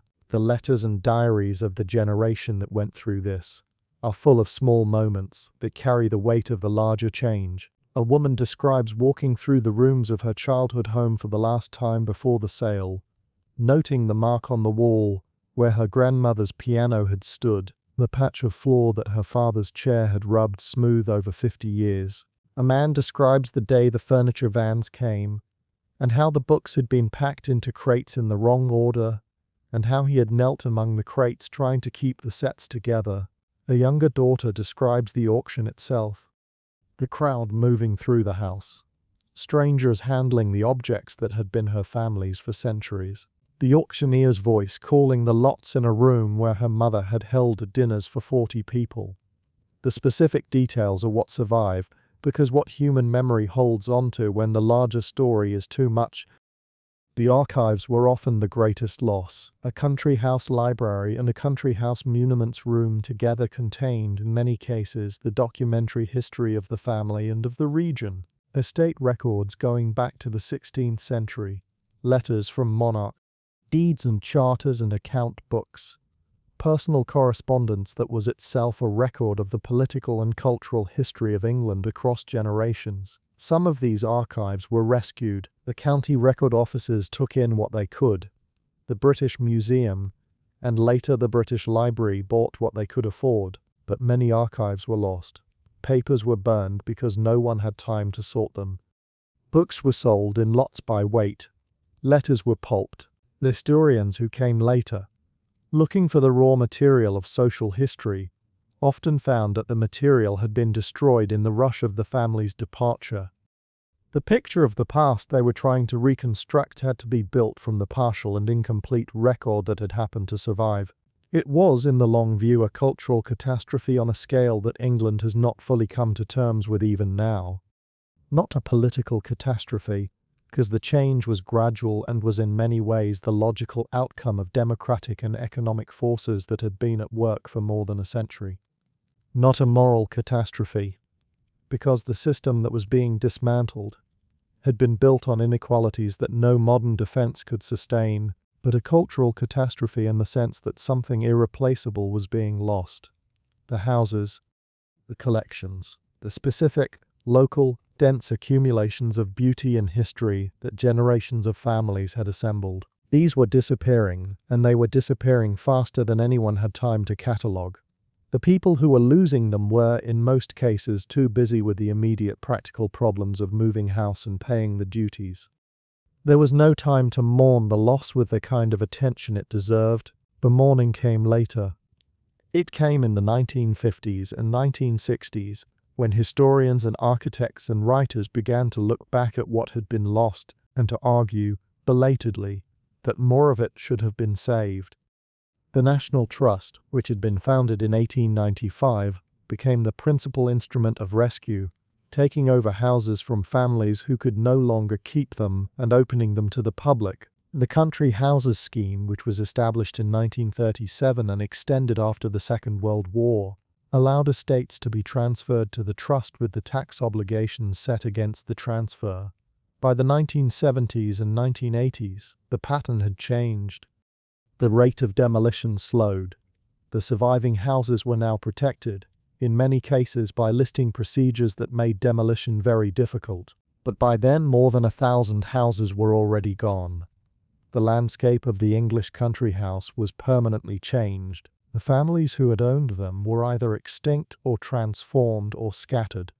And the world that had seemed so permanent in 1900 was, by 1970, a subject for history rather than for daily life. Not every family lost everything. A few of them survived, and their survival is worth understanding because it tells us something about what was and about the personal qualities that the 20th century demanded of a dynasty that wanted to keep going. The clearest example, and the one most worth spending time with tonight, is the Cavendishes of Chatsworth. We met their founding ancestress earlier, the young Georgiana, who had married the 5th Duke in 1774. We met her son, the bachelor Duke, who had spent so magnificently through the middle of the 19th century. By the middle of the 20th century, the Cavendishes should, by all the normal actuarial logic, have been finished. That they were not finished is largely the work of one woman. Deborah Mitford was the youngest of the 6 famous Mitford sisters, the daughters of the 2nd Baron Redesdale. Their upbringing in a remote Cotswold house, and their variously spectacular adult careers, had made the family one of the most written about in England. Deborah was the quiet one. She did not become a Nazi sympathizer like Diana and Unity. She did not become a communist like Jessica. She did not become a best-selling novelist like Nancy. She did not go into politics like Tom, her brother. She married in 1941 at the age of 21, Andrew Cavendish, the younger son of the 10th Duke of Devonshire. At the time of the marriage, Andrew was not the heir. His elder brother Billy Cavendish had been the heir, and Deborah had expected to live out her life as the wife of a younger son, in a comfortable house with a manageable income, and no enormous responsibilities. The war changed that. Billy Cavendish, who had married Kathleen Kennedy, sister of the future President of the United States, only months before, was killed in action in Belgium on the 10th of September 1944. He was serving as a major with the Coldstream Guards, and he was shot by a German sniper while advancing with his men. He was 26 years old. His death made Andrew the heir to the dukedom. Andrew was at that point a captain in the Coldstream Guards himself, stationed in Italy. Deborah was at home in England with their small son Peregrine. They had not, in their marriage so far, prepared for what was now ahead of them. 6 years later, on the 26th of November 1950, the 10th Duke died suddenly of a heart attack at Compton Place in Eastbourne. He was 55 years old. The timing was as bad as it could possibly have been. If he had lived for another 4 months, he would have survived the period in which a full rate of death duties was due on his estate. He did not survive it. He died 4 months short of the threshold. The estate was therefore liable for duties at the full post-war rate. For an estate of the Devonshire size, this amounted to something in the region of £7 million. It was a sum so large that even the Cavendish fortune could not absorb it without enormous disposals. The new 11th Duke was Andrew. He was 30 years old. The new Duchess was Deborah. She was 30. They had 3 young children. They were now responsible for an estate that comprised Chatsworth, Hardwicke Hall, Bolton Abbey in Yorkshire, Lismore Castle in Ireland, and thousands of acres of land. They were responsible, simultaneously, for finding £7 million to pay the Treasury. It took them 17 years. They sold Hardwicke Hall to the Treasury itself, in lieu of tax, which meant that the house passed to the National Trust and was preserved but left the family. They sold paintings, including works by Rubens and Rembrandt and Memling that had been in the collection for 300 years. They sold land. They sold books from the Great Library, including a first folio of Shakespeare. They sold Chatsworth's contents selectively, a process that went on for years and that was conducted with a meticulous attention to what was being parted with and why. Deborah described the process afterwards in a way that made the nature of the choices clear. She did not want to sell anything. She understood that they had to sell things. The question at each stage was what could be parted with that would leave the rest of the collection still coherent, still a collection that meant something, rather than a random residue of what had happened to be too expensive or too obscure for buyers. They did not live at Chatsworth in the early years. The house had been used during the war as a girls' school, and it was, when Andrew and Deborah took it over, in a condition that was closer to institutional than to domestic. They moved into a house on the edge of the estate. They began the long work of restoring Chatsworth to a state in which it could be lived in, and more importantly, be shown to the public. Because it had become clear to them quite early that the only way Chatsworth would survive in the long term was as a business. The house would have to pay for itself. The estate would have to generate income beyond the falling rents of its agricultural tenants. The collections would have to justify their retention by attracting visitors whose entrance fees would contribute to the upkeep of what they came to see. Deborah led the transformation. She had no training for it. She had been raised, like most women of her class, to run a household rather than a commercial enterprise. But she had a practical intelligence, a capacity for hard work, and a clarity about what was worth doing and what was not. She also had a particular gift for the marketing of a family and a house. It anticipated, by decades, the way that heritage properties would later learn to present themselves. She opened Chatsworth to the public in a way that expanded what previous dukes had done, and so developed the gardens as an attraction in their own right. She set up a farm shop on the estate that sold the produce of the Chatsworth farms, long before farm shops were a common feature of English rural life. She wrote books about the house and the family and the life of an English country estate, books that were gentle and witty and that sold extremely well. She ran the operation as the chief executive of a brand, effectively, all while being the Duchess of Devonshire and the mother of 3 children, and the hostess of a social life that had to continue because her husband's position required it. Andrew, the 11th Duke, was not always an easy partner in this work. Sing serious lotes lenskeims. In Syria lotes ndewon van Staunthos. Overcame it. He was interested in politics and in horse racing more than in the commercial details of the estate. He left the management of Chatsworth largely to Deborah, and Deborah ran it, with a small staff of dedicated managers, and with her own remarkable energy, for more than half a century. She moved into Chatsworth itself in 1959, when the restoration had progressed far enough to make the house habitable. She continued to live there, and to work, until very late in her life. Andrew died in 2004. Deborah handed over the running of the estate to her son Peregrine, the 12th Duke, but she continued to write and to receive visitors until her own death in 2014, aged 94. What the Cavendishes had done was to reinvent the meaning of the estate. Chatsworth in 1950 had been a dying institution, a 19th century entity trying to continue into a world that no longer required it. Chatsworth in 2000 was something different. It was a major tourist destination, a working farm, a centre for art and gardening, a cultural institution, with a public role and a public audience. The family still lived there. The collections were still there, but the basis on which they survived had changed completely. They were no longer supported by rents from tenants who had no alternative. They were supported by visitors who chose to come and who paid to enter, and by the commercial activities that radiated out from the house, and by the careful, patient, determined stewardship of a woman who had never expected to run any of it. At Highclere, the family we met at the beginning of the evening followed a similar trajectory. The 7th Earl of Carnarvon, grandson of Almina, inherited an estate in the 1960s that was in its usual condition of genteel difficulty.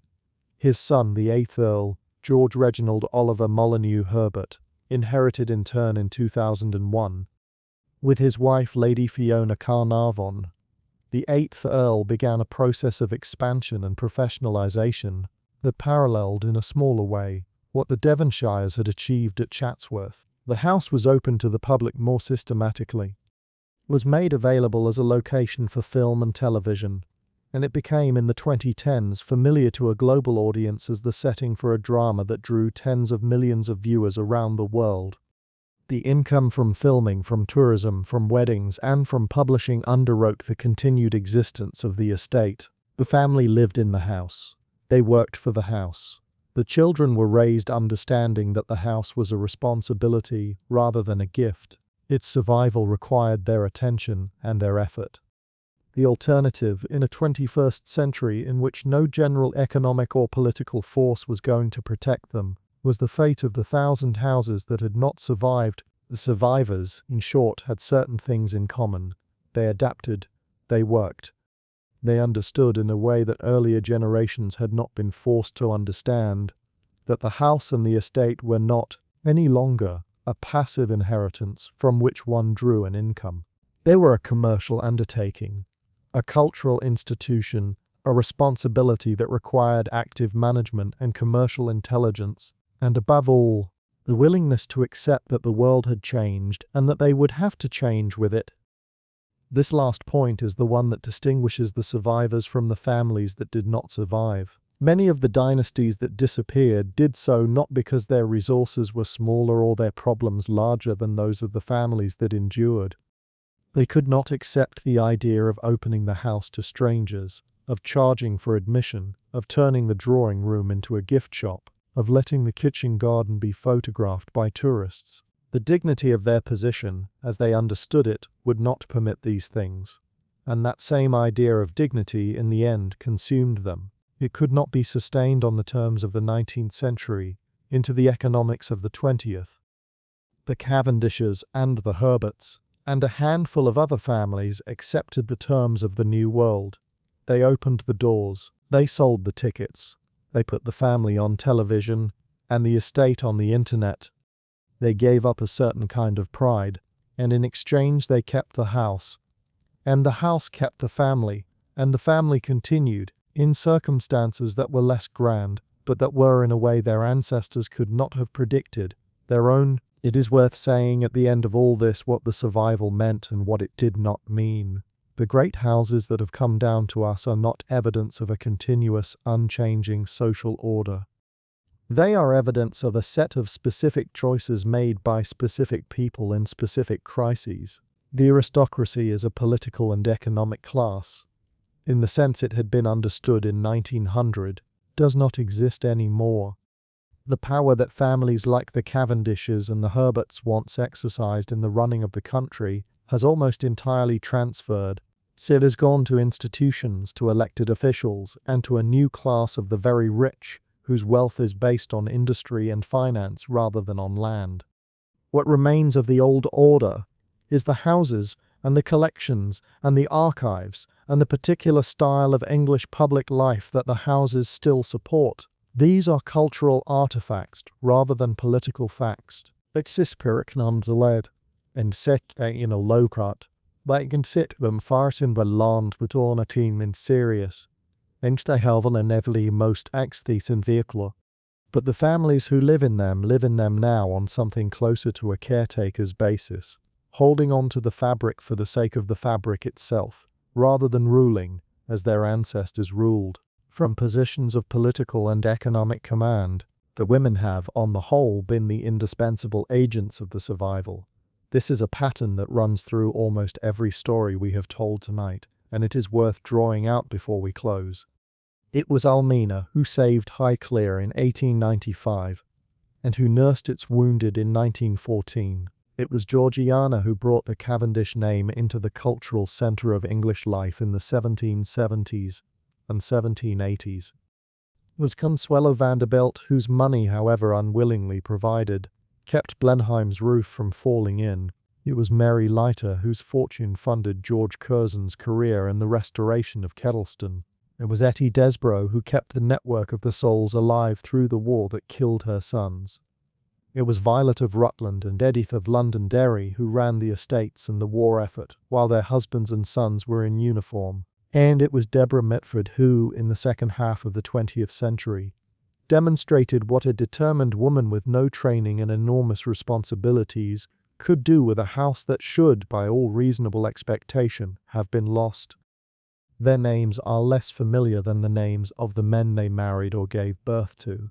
Their portraits are less often reproduced, but the houses we visit today stand in very many cases because of what they did. And the stories we have told tonight, if they have any single thread running through them, have that thread. The women who saved the houses, the women who ran the estates, the women who buried the sons, The women who accepted the terms of a new century that had no special regard for their rank or their inheritance, and who nevertheless found, somewhere in themselves, the reserves required to keep going. It is their story, in the end, as much as it is the story of their husbands and their fathers, and perhaps more. We have walked a long way tonight, from the sandstone walls of Highclere, where a young American financed countess poured her inheritance into stone and wiring, and the modernizing of an old house, through the Derbyshire rooms where Georgiana gambled away the Cavendish money by candlelight, and where her bachelor son commissioned a fountain that rose above the trees, past the altar in New York where Consuelo Vanderbilt wept behind her veil, and the hospital bed in London where Mary Leiter died before she was 40, through the hospital wards at Belvoir and the munitions drives run from Londonderry House, into the railway station at Taplow where Etty Desborough said goodbye to her sons and went home to wait, across the lawns of Stowe and the rubble of Trentham, where houses built to last for centuries came down in months, back to Chatsworth, where a young duchess from an unconventional family persuaded the 20th century that it still had a use for a 17th century house. We have moved through more than 200 years. We have met the builders and the spenders, the savers and the losers, the women and the men whose lives were shaped by a system that was larger than any of them and that none of them in the end could control. We have seen the system work. We have seen it fail. We have seen the houses rise and fall, and in some cases rise again in a different form. What the families owned in the deepest sense they owned only for a while. What survived, survived because somebody, usually a woman, decided to make the effort required for it to survive. What was lost because the money ran out or the sons were killed or the tax became impossible or, sometimes, simply because the heirs could not bring themselves to take the practical steps that would have been required to save it. It is tempting, at the end of a story like this, to draw a moral that make on many. You'll read that at the end of a story like this. The moral is not, I think, that the aristocracy deserved what happened to them, though a reasonable person could argue the case. It is not that the aristocracy deserved to be preserved, though a reasonable person could argue that too. The moral, if there is one, is simpler and sadder than either position. People built these houses because they believed their families would last forever. The families did not last forever. The houses, some of them did. And the question of what the houses mean now without the families, or with the families reduced to curicators of their own past, is a question that the English are still working out. They are working it out in the slow way that cultures work out questions that have no clean answer. If you have enjoyed tonight's journey through the great dynasties and their rise and fall, I would love it if you would subscribe and leave a comment letting me know where you are listening from. There are more stories to tell, more houses to walk through, more lives to remember. And if you know someone who loves history, or country houses, or the strange and beautiful stories of a vanished England, please share this with them. The fires in the great houses have mostly gone out now. The footmen no longer wait in the halls at midnight for the return of the master from the club.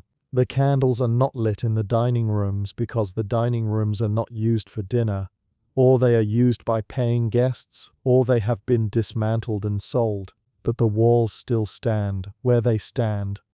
The portraits still hang where they hang.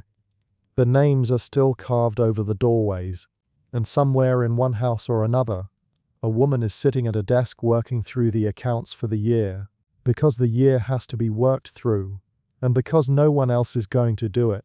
The Sire Sunset that she has inherited, whatever else it has not lost that. Rest well tonight. The houses are quiet. The parks are dark. The long avenues run through the old estates to the places where the old front doors used to be, and the stories of the people who walked along them are waiting, patient as stone, to be told again. Good night.